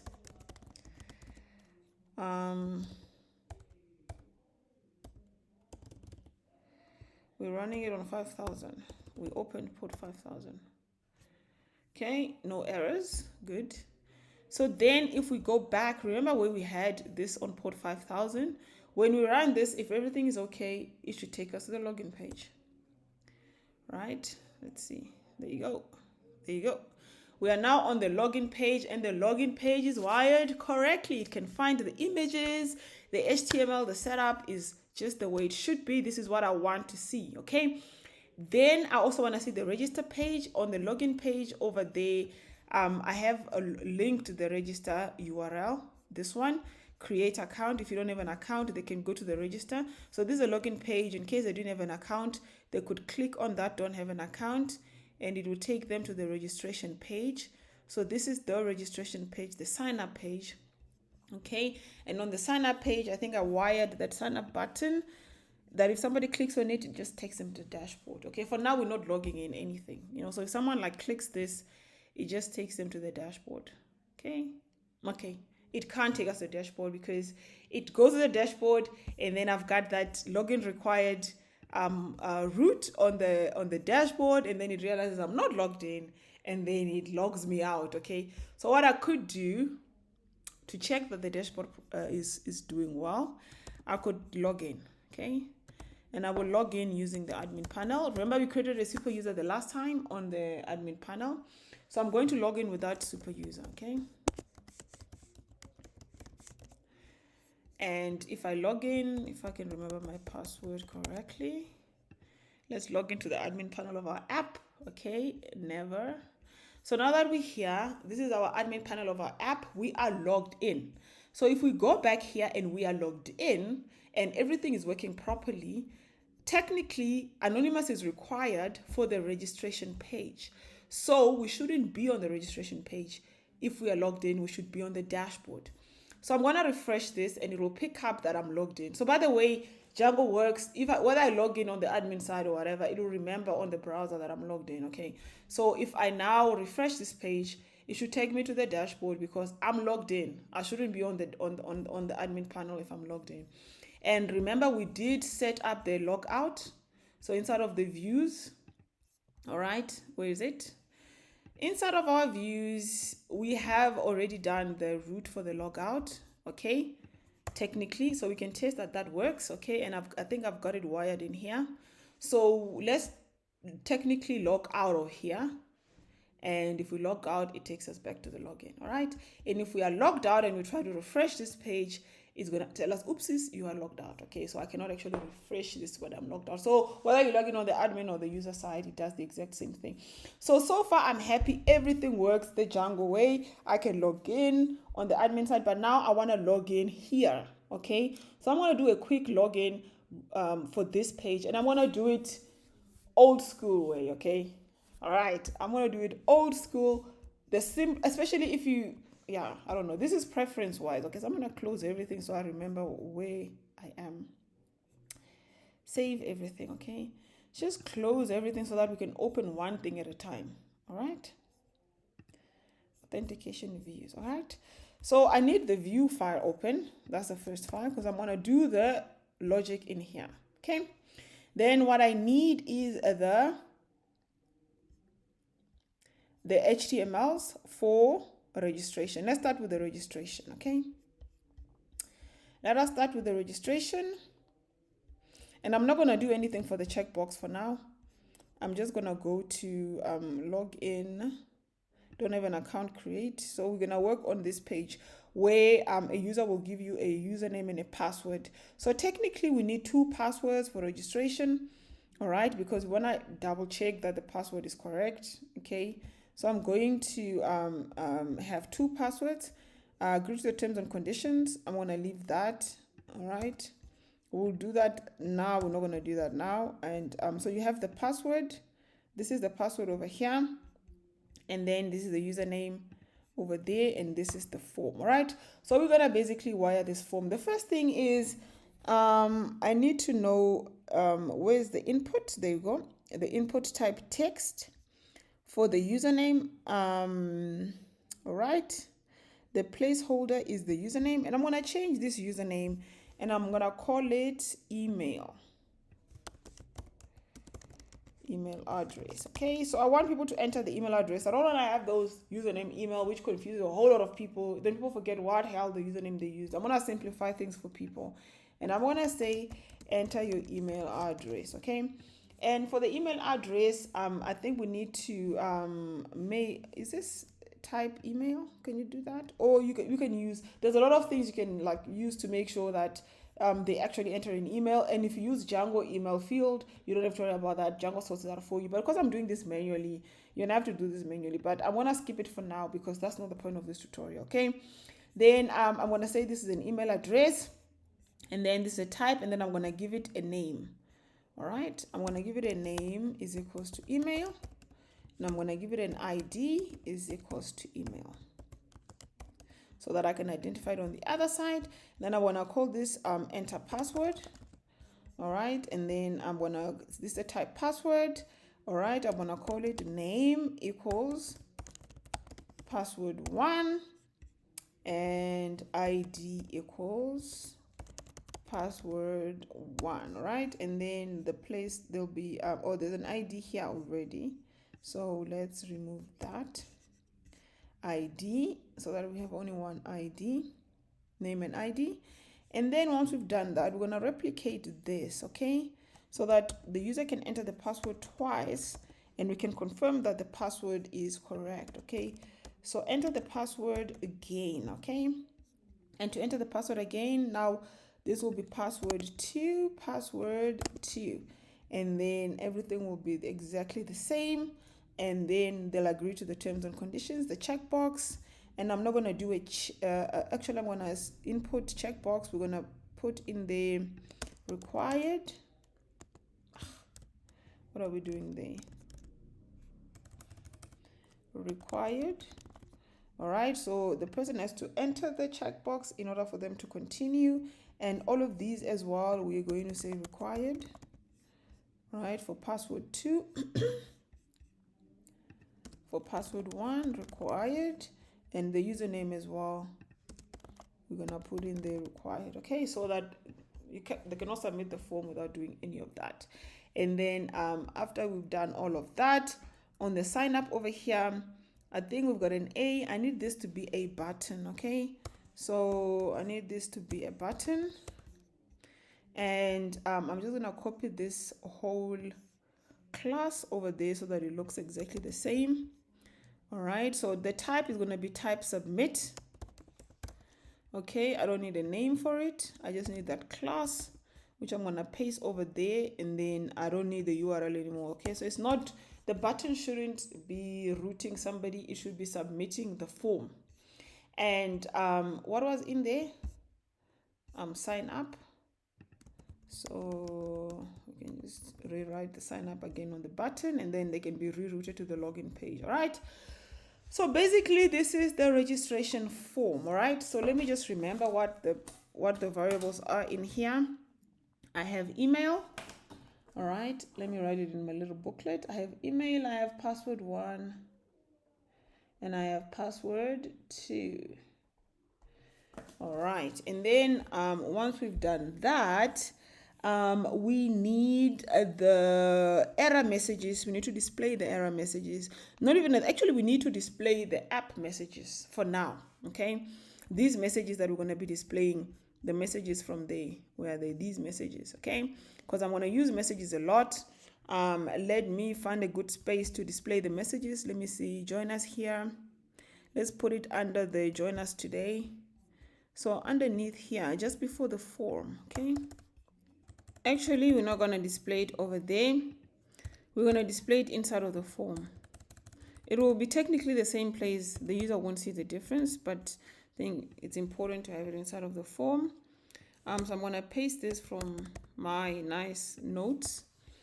So what this will do is that for messages and messages, if we have a message to display, it will display that message over there, and the alert. So this will use like Bootstrap alerts. Okay, and whatever the alert is on the Bootstrap side, and this, I think, this template we have has got Bootstrap, and that's why we did that message tags inside of the settings.py. If you remember here inside of the settings.py, this is why we did those message tags, because now this will transform whatever those messages into this info, success, warning, or danger. And then info, success, warning, or danger will go in here. So this will be like alert info, alert success, alert danger, whatever. And then the message itself will be displayed there. And then for every form in Django, we need a CSRF token. All right, so basically this is what we need to do here. Let me just copy this for the login form as well. So this is the register pay form. Let's have it for the login form. Just underneath the form over here, before the first form group is where we want it. Okay, so we're gonna paste it in there as well. So if there's a message, it will be displayed. And we have the CSRF token in there as well. Okay, so basically that's it for our registration form. Okay, I'm not gonna do the Django forms. I'm gonna just skip all of that. And then for the username over here again, I'm gonna change this username to email. All right, and then I'm gonna change the ID. Did we have an ID the last time? Why do we have an ID here and we didn't have an ID there? Or did I miss it? I added the ID myself here, but was there no other ID on the other side? Just to make sure I didn't miss it, because on over here they have it. Okay. All right. Okay. So that's placeholder password, placeholder username, and then placeholder will be email address, because I want them to enter the email address.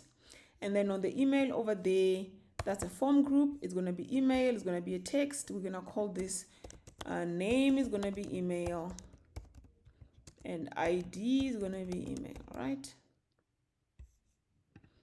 Perfect. Name, email, ID, email for that one. And then over here as well is a type password. We're going to have the name is equals to password, not password word this time, just password. ID is also password. Okay, so the name is password, the ID is password, that's the placeholder. And then let's see over there, so we got that password label there, and we got that password, the email. So on the other side we've got just email and password. And then on this side, we've got email, password 1, and password 2. Okay, I'm gonna need these tags later on inside of my Django. Okay, and we're gonna do the Facebook login later. Okay, it's gonna be the last thing we do. So we're gonna just check the normal login. All right.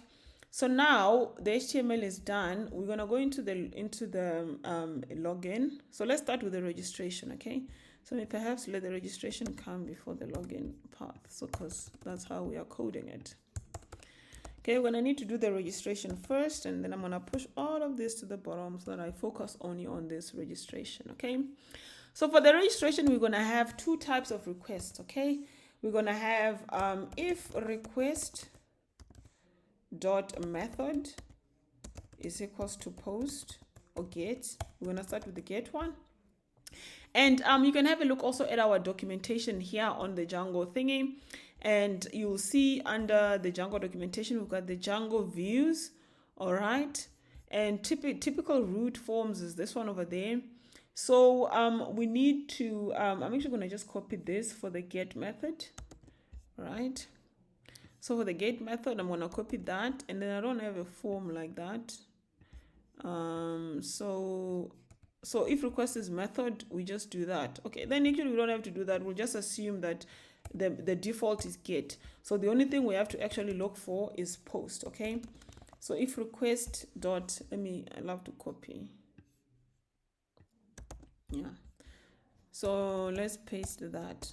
So if request is post, if the method is post, we're gonna grab the email, the password, and the password too. Okay, so we're gonna say email, all right, is equals to request dot post, okay, dot email. All right, and then we're gonna do the same for the password 1, and we're gonna do the same for password 2. All right, so it's request dot post dot password 2, and the same thing we can just copy there as password 1. All right, so password 1, password 2. All right, so the first thing we want to check for is if password, okay, actually before we do that, we want to clean up the email a little bit. So we want to remove all the spaces. If somebody like puts in an email address with spaces in between, So we want to do that, remove all the spaces, and then we want to lower it, okay? Because you get people that they enter an email address, like, I mean, like I've seen, like in like the last app we had like issues. I don't know why people do that. Like they will put in like, you know, MZTTR, you know, at, you know, whatever, gmail.com, right? And you're gonna find that actually, okay, maybe Gmail is the wrong one to use here.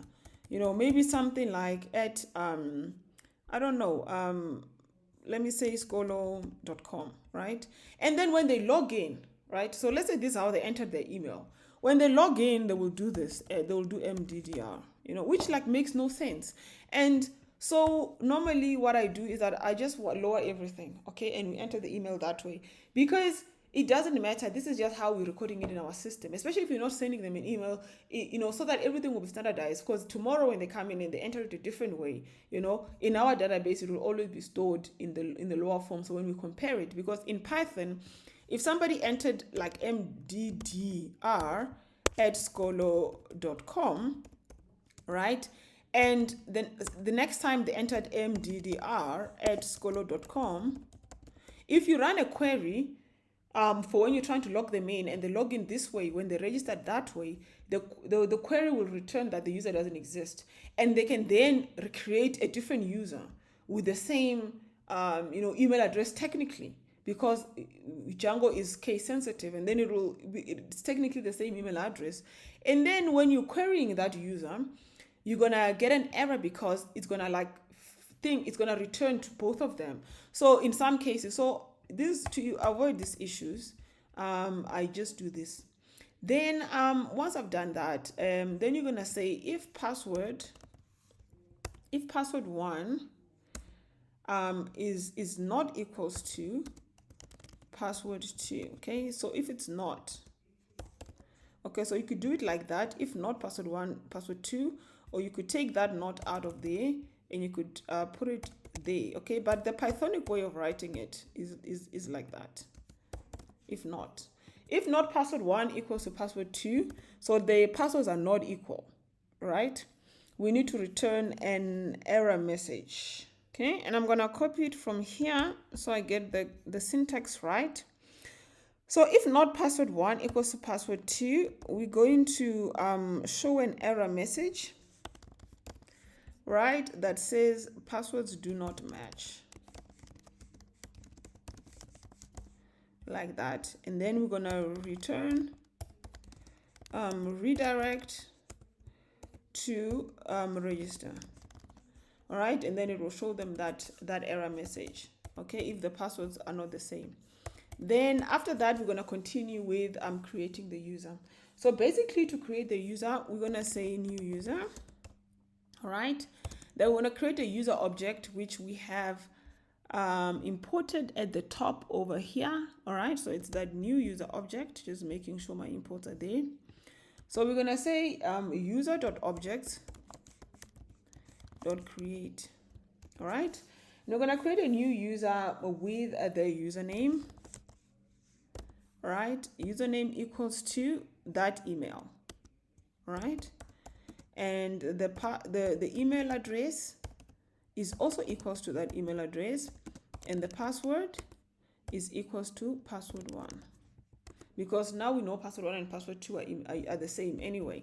So we create a new user, and when you create, actually you shouldn't say create, you should say create user. All right, so if you create is for other classes, that's not the user class. Okay, so you should say user objects create user, like that. So once you've done that, then you can say new user, save, but actually you don't need to do that, but I don't know, it's just out of habit, because I have to do it on all the other things when I'm changing some stuff. Then once we've created that user, then we're gonna log them in, because now we've created the user for them. And we're gonna then say auth.login. Auth.login. So it's the same auth class that you're calling here when you're logging out. Okay, so instead of logging out, we log in. So when you log out, you would say auth logout the request. When you log in, you would say auth login the request. And then you have to say which user you are logging in. Okay, login new user. Then once you've done that, you can just return, redirect. We're going to redirect now to the dashboard. Okay, so once they've logged in, once they have created a username and password, we're going to redirect them directly to the login. If you wanted to send them a verification, a sort of a registration email saying, hey, welcome guys, congratulations, well, logged into or whatever, you would send the you would send the reg email here. Okay, if you wanted to verify somebody's user email address or whatever, like in my other application, once they register here, before I log the email, I send them an email with a code, and then they have to go get that code and input it to make sure that they didn't give me the wrong email address. Okay, so but now that's not necessary for this app. We're just gonna log in. We're gonna log them in immediately. Okay, so that's the registration page. They're gonna register, and immediately we're gonna just take all the information they give them. The only check we're doing is that the passwords match, and then we register that user and we log them in. Okay, then the login page, on the login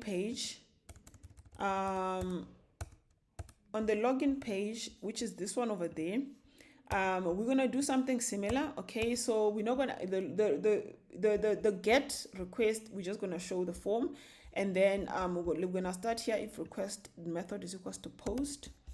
All right, so if request method is equals to post, we're gonna have a username, okay, which is the request.post.username. All right, and then we're gonna have the password. Actually, the username is not the username, is the email. Okay, so I think I use the email on the form, and then the password is exactly the same thing as we have there. Request.post.password. All right, so we've got the username and password. What we're going to do then is we're going to use the auth to authenticate the user. Okay, to do that, I'm going to paste some code over there. We're going to get the user. All right, and then we're going to say the user is auth. This auth is the same auth over there, the same auth on the logout. Okay, we're going to say the auth is, we're going to authenticate the username. All right, so the username of the user is this email address. All right, because the email address is the same as when we saved the username under the email address. All right, and then the password is the password. So this is going to authenticate that this user is the right user with the username and password. So it's going to go check the password in the system and all of that, and it does all of that in the background. Then if the user is not none, then we're going to log in the user. Okay, so if the user is not none, which means if the user exists, because if you authenticate over there and this user doesn't exist, it will be none. It will return a none. Then we log in the user and we return them to the dashboard. Okay, so we redirect them to the dashboard over here. And else means that if it returns none, we're just gonna have an error message. Let me just copy an error message over here. All right. So if, like for example, we couldn't authenticate the user, we will give them an error message and say, no such user here, no such user, and then go to the registration page and register again. Okay, so basically this is it. We can test this out and see if this works. This is a simple way of just doing login, logout without Django forms. And just the old-fashioned way. It will authenticate a user, it will create a user, it will log out a user, and and you can then maintain the templates the way that you want them.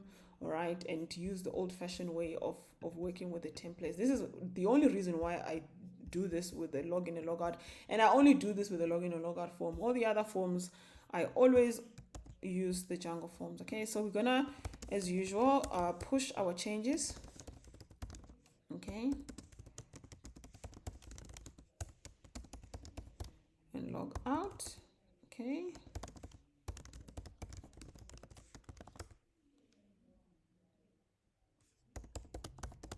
actually I just remembered something. I might want to, if you look at our dashboard, where's our dashboard? Yeah, like this one over here, right? No, not this one. This. I can't see it. Okay. When we log out, when you log in, I just wanted like some feedback to on the dashboard page to say that you've been logged in. So if you look at the dashboard HTML page, let's look for it here. Where is it? This dashboard page, this one over here at the top there, where it shows your email, your names, the name of the person. Okay, so you would be logged in as a user right now, and you can access the user from inside the template by just using the user variable. The user is going to be the current logged in user. So if you say user.email, it will show you the email of the user. So at least this will give us a nice feedback that we have logged in with the email address. So if it does push us to the dashboard page, we can see that. Okay, so save that. And then what we're going to do here is that let's push this again.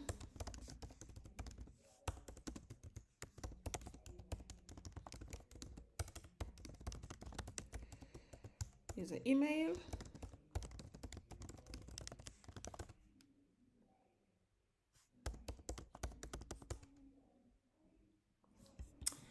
Coolio. Now we're going to run this. So there's no errors. There is an error.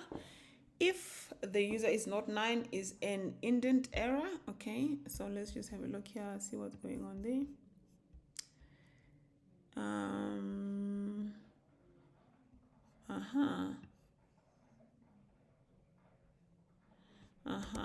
So this should be like that. Okay, so if it's not 9, okay, so that was a problem. So let's push this again.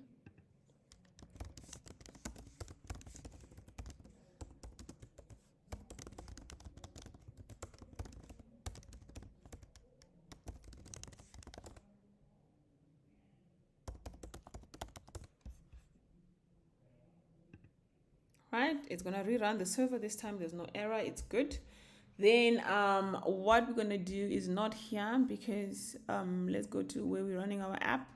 This is the registration page. Let's refresh it, and we can see now we have that email address, password, and enter password again. Okay, so let's try admin@scholar.online, and let's put in a password over here.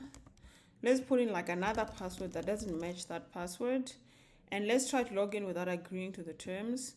And it tells us that this is required because I made it required. So let's agree to the terms that we have no idea what they are, and let's sign up. And it brought us back, but it's not showing the messages, because you can see it brought us back. It's actually supposed to be showing the messages. Let's see. If not, password 1 equals to password 2, messages.error that. And so technically the messages.error should be showing in here, but they're not. But we can see that it's not logging us in because the password didn't match. So this is sending us back. But I don't see the messages. So let's go look at that register thing again. All right. Unless if we don't have this class, that's the only thing I can think of.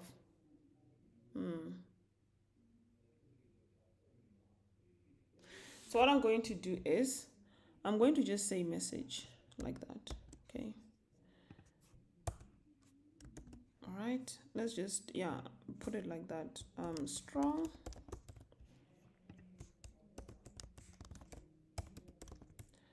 Perhaps it's the bootstrap or whatever. So if there's a message, it just shows the message, all right? Not the alert, because perhaps the alert is not showing. I just want to see that the messages are coming through, all right? If it's not that, then I'll have to troubleshoot off camera. Not waste the time.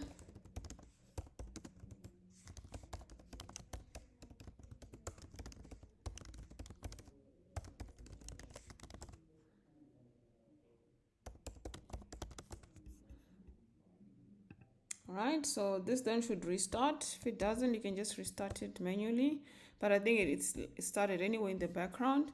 So I'm going to just oh, I know what the problem is. Okay, yeah, it's not this. Okay, it's not that. Okay, this is what the problem is. You see that form over there? Yeah, I can see now the URL. You see the URL? Okay, it's not posting. Okay, so when you do a form, and that's a problem with not actually creating the form yourself. A form normally has an action, all right, and then it has a method. Okay, your forms must always have a method, or else it will post it as a get. Okay, so this form needs a method, and the action can just be blank like that, right? So let's copy that and put it also in the login form. So every time you use a template, just double check that it's there, because it's easy to miss when you didn't create the form from scratch. If I was creating the form from scratch, I would have known to do it. But when you using a template, some of these things you assume they're there, because who would create a form and not, make it a post form? So anyway, let's do this again. Okay, form not posting.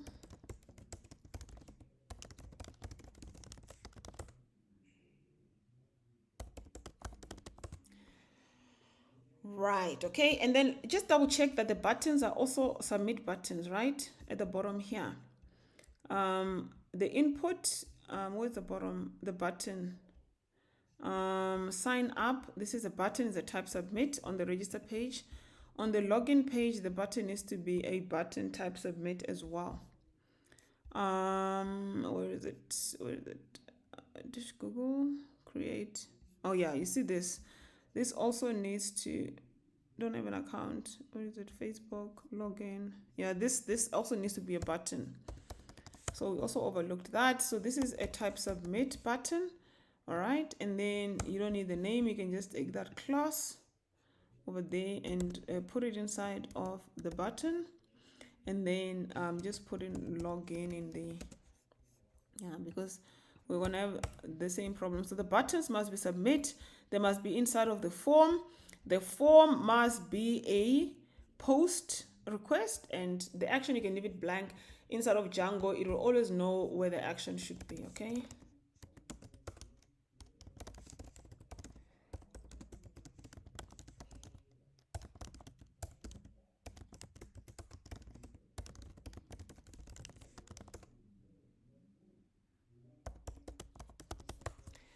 coolio.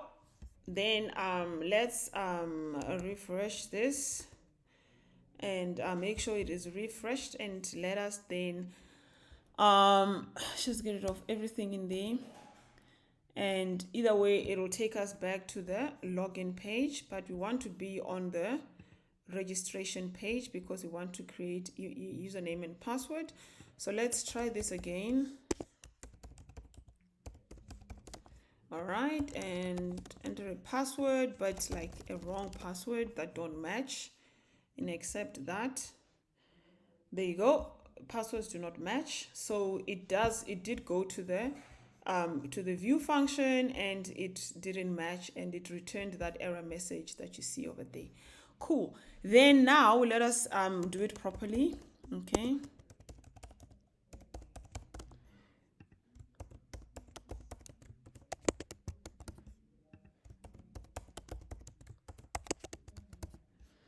accept the terms. Let's sign up and see. Yay, it has signed us up, and you can see over there is our email address at the top where I wanted to display it, even though the image is not right because I haven't loaded an image. This was just a way to check that the login functionality works. So I'm going to write down here my email address and password, because I know next week when I come back to continue with this tutorial, I am going to forget what the password is, because I generally don't use like passwords I remember, because I've trained myself to always use the most complicated password, and the next time I don't remember what I used. So then I write it down. I don't save it on my computer. Never save your passwords on a file in a computer. Write them down with pen and paper in some way where you will be able to find it. Then I'm going to, okay, this logout button is not wired, but I know this is wired. So let me log out of there, and then I'm going to try to log in with the same username and password. Right, and then I'm going to try and log in.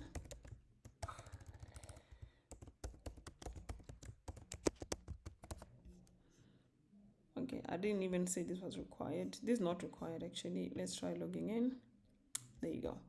So the login also works. Okay, let's log out again. So now what we're going to do, we're going to implement this button, log in with Facebook. So after I don't know how many hours of the tutorial, then we get to the interesting part, because you need the app actually set up before you can log in with Facebook. So let's do that next.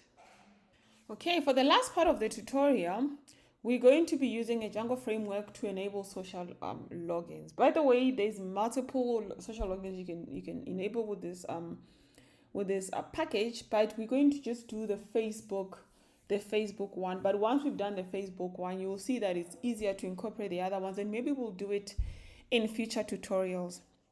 So we need to start by let's just make sure that we are in the right place and that our virtual environment is activated. We need to start by installing pip install social auth app Django. All right, and I will also make the documentation. I will leave it available in the description of this tutorial, so that you can go through it. So once you have installed that, then we need to add it to the installed apps like that. So I'm just basically following the documentation. So if you go to the settings over there inside of the installed apps under authentication, because this is now an app in itself, we're going to add it in there.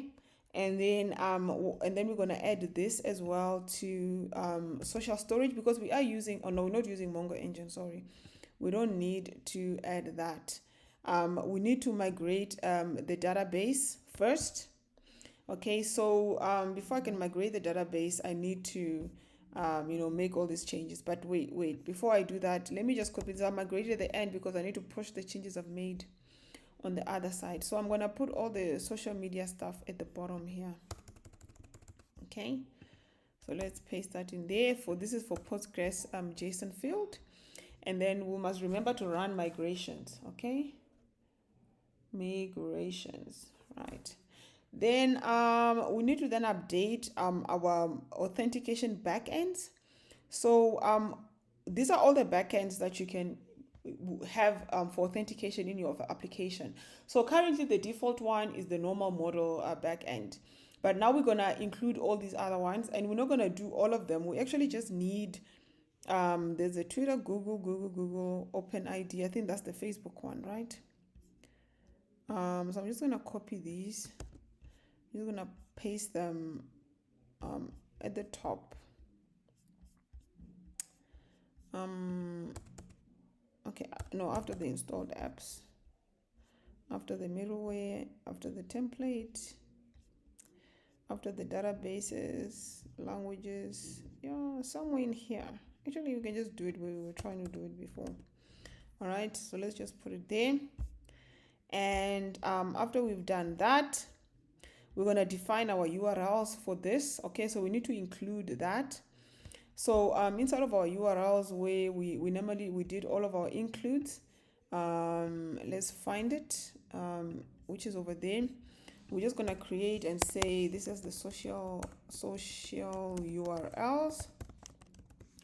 Okay, so the documentation is written for the old Django, so we're going to have to sort of rewrite it in our new Django format, but I think it should still work. So instead of authentication over there, you can choose what the thing should be. So you can say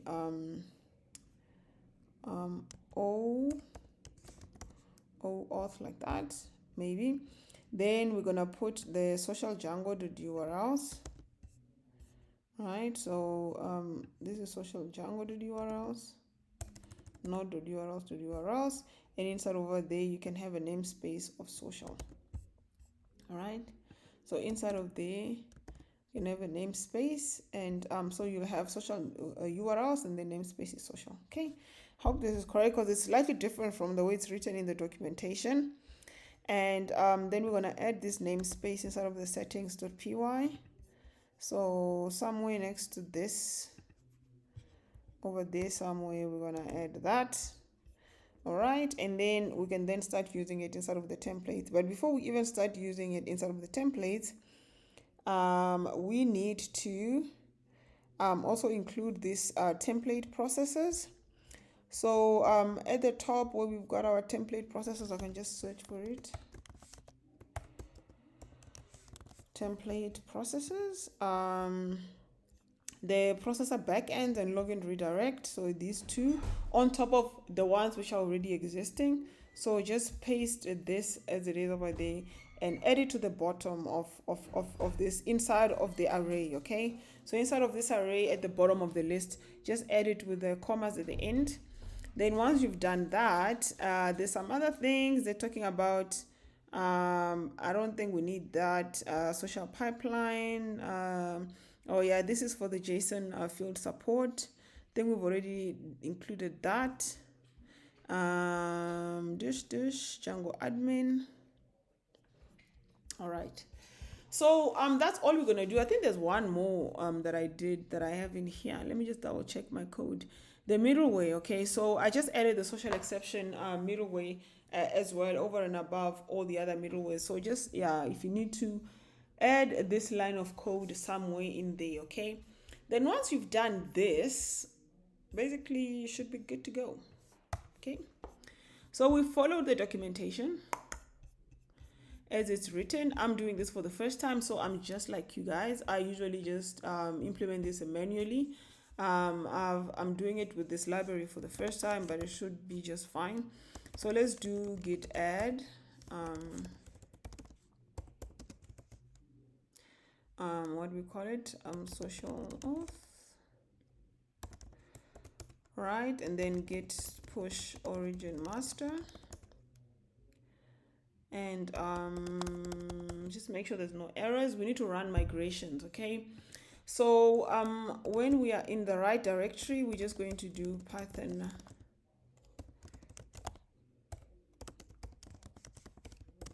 when I make migrations first. Okay, so there's an error here, Django contrib model backend. Let's see. Oh yeah, I think I know what the problem is. Yeah, what line is this? Line 175.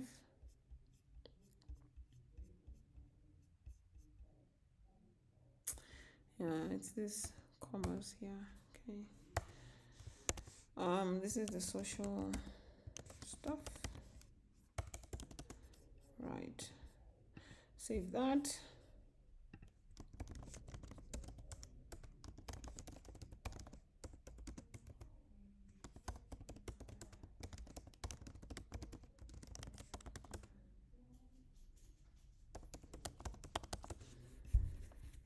Right, okay, so let's try that again.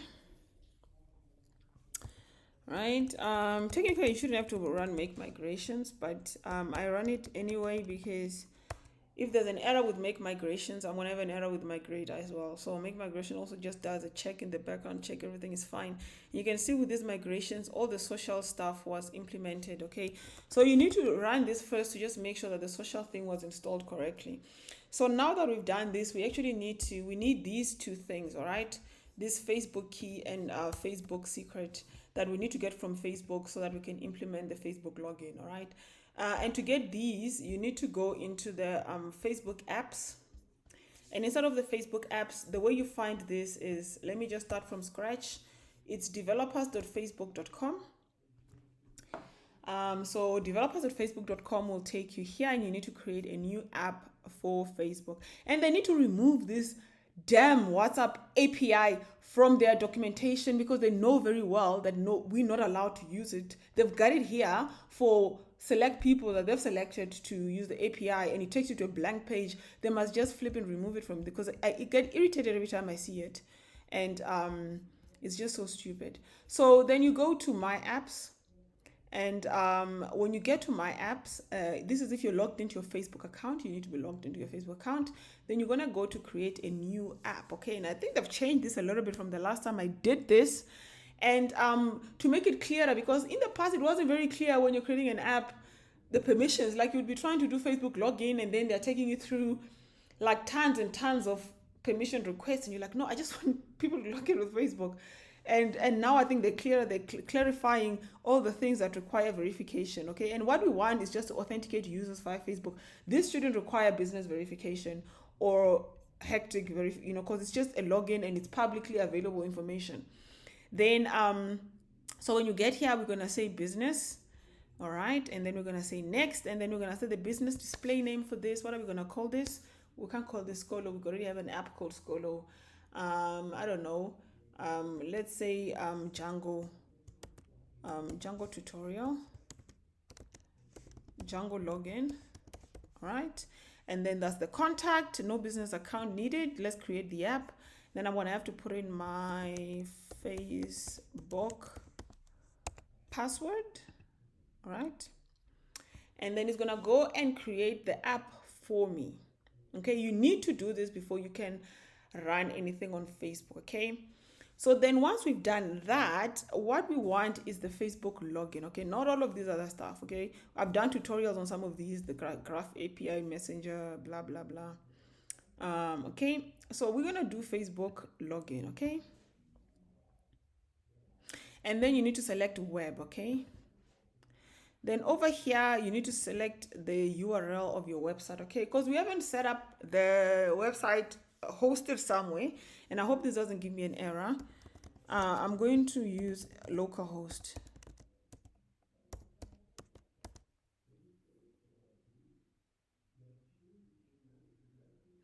I'm going to use localhost, and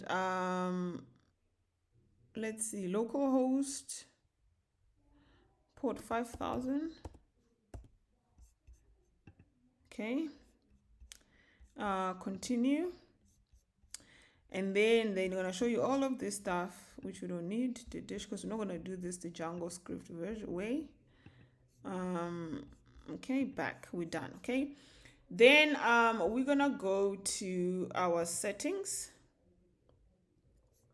And you'll see over here that our settings doesn't have, the access are not granted yet. You have to manually do request for the permissions. Even though it's default permissions, they still want you to request them. So we're gonna go into the advanced access, and we're gonna go through the list to see the access that we need, okay? So we basically need two access rights when we come here. You have this auto granted public profile, all right? We're gonna request this one, all right? And agree, and then submit, all right? Then it will be given to us, right? And then there's another one, the email one, the one which you can get the email address. What is it? Standard access. It's normally at the top. Public profile, human agent. It would be under auto granted. So let me check there. Auto granted, auto granted.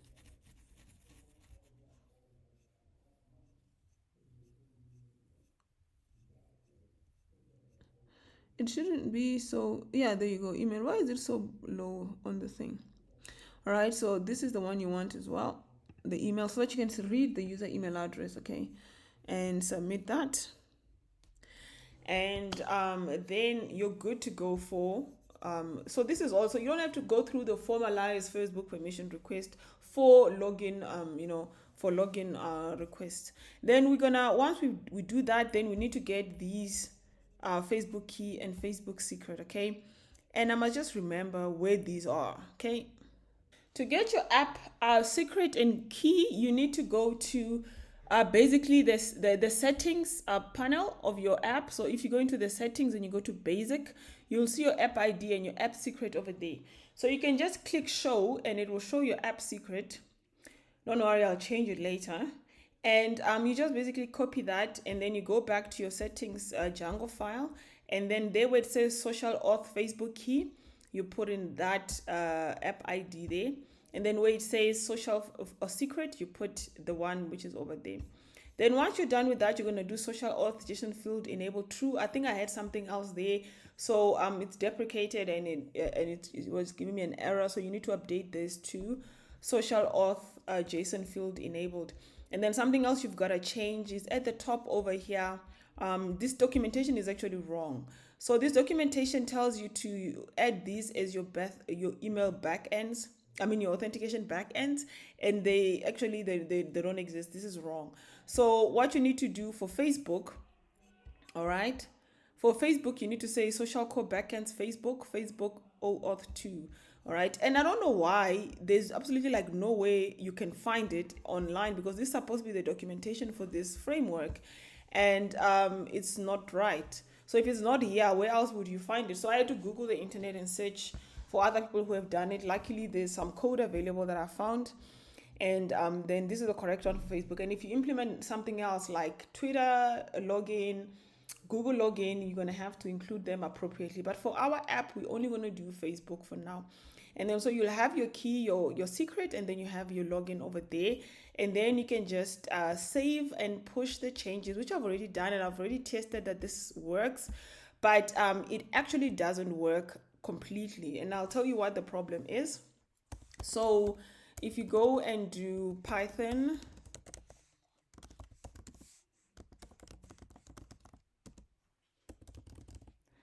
and we do, I think it was 5,000, and run the server on 5,000, you see it's running without issue. Okay, and then we can go back to our application over there and restart the application. Everything is fine. If you click on the Facebook, you can see at the bottom the URLs are okay.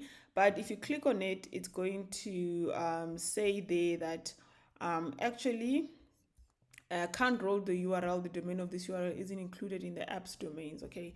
And by that, they mean that it's not included over here in the app's domains. But I tried using localhost and I tried using the IP address, and both of them don't work. So what we need to do, and what I've done in my other ones where I've implemented social login, is that the apps were already set up, but because I was doing this for educational purposes, I wasn't willing to set this up. But I think I'm gonna have to do that. So what we're going to do is, I can't do that now because this tutorial has been way too long. I'm going to pause it here, and then we're going to continue off next week where we left off. But what we need to do is that we need to then deploy this application. Okay, so we need to deploy it on a HTTPS server with a proper domain, so that we can then put the domain here, because it looks like Facebook doesn't want to deal with IP addresses, and it's going to give us that error. And I think we're going to have that problem with all the other social implementations, and that's usually why I leave the social integration to the end once I've built the app and it's running. But this time I wanted to start with it at the beginning, so it means that we're going to have to start with our app already loaded on an HTTPS server, so that when we put the app's domains here, it will be the correct app domain. And then when we get there, we'll be able to run it without an error. So currently, it looks like this is not going to work. So because of that, we will pause this tutorial here. And I think we've done a lot for one day's tutorial. So next week, what we'll do is that we'll continue where we left off and load this app. And maybe we can include other logins. You know, we'll include Google, we'll try GitHub login and get, whatever, all this, the Twitter login, and so that you can implement entire social logins on your Django application. And thank you guys. If you really love this content, remember to subscribe, because next week you don't want to miss that one, because that's going to be the one where we get this to go live, and then I'll make this code available for you to use at the end. I don't think I'm going to do it now because it's not complete yet. Okay, so I'm not going to do it now. And if you want to follow along, just download the template like I show you where I've downloaded it, and follow what I've done. Okay, and then at the end of the tutorial, once I've implemented all the social logins and they all work and I've tested it, I know they're working, then I'll make the entire code available at once. Okay, so I'll see you guys next week.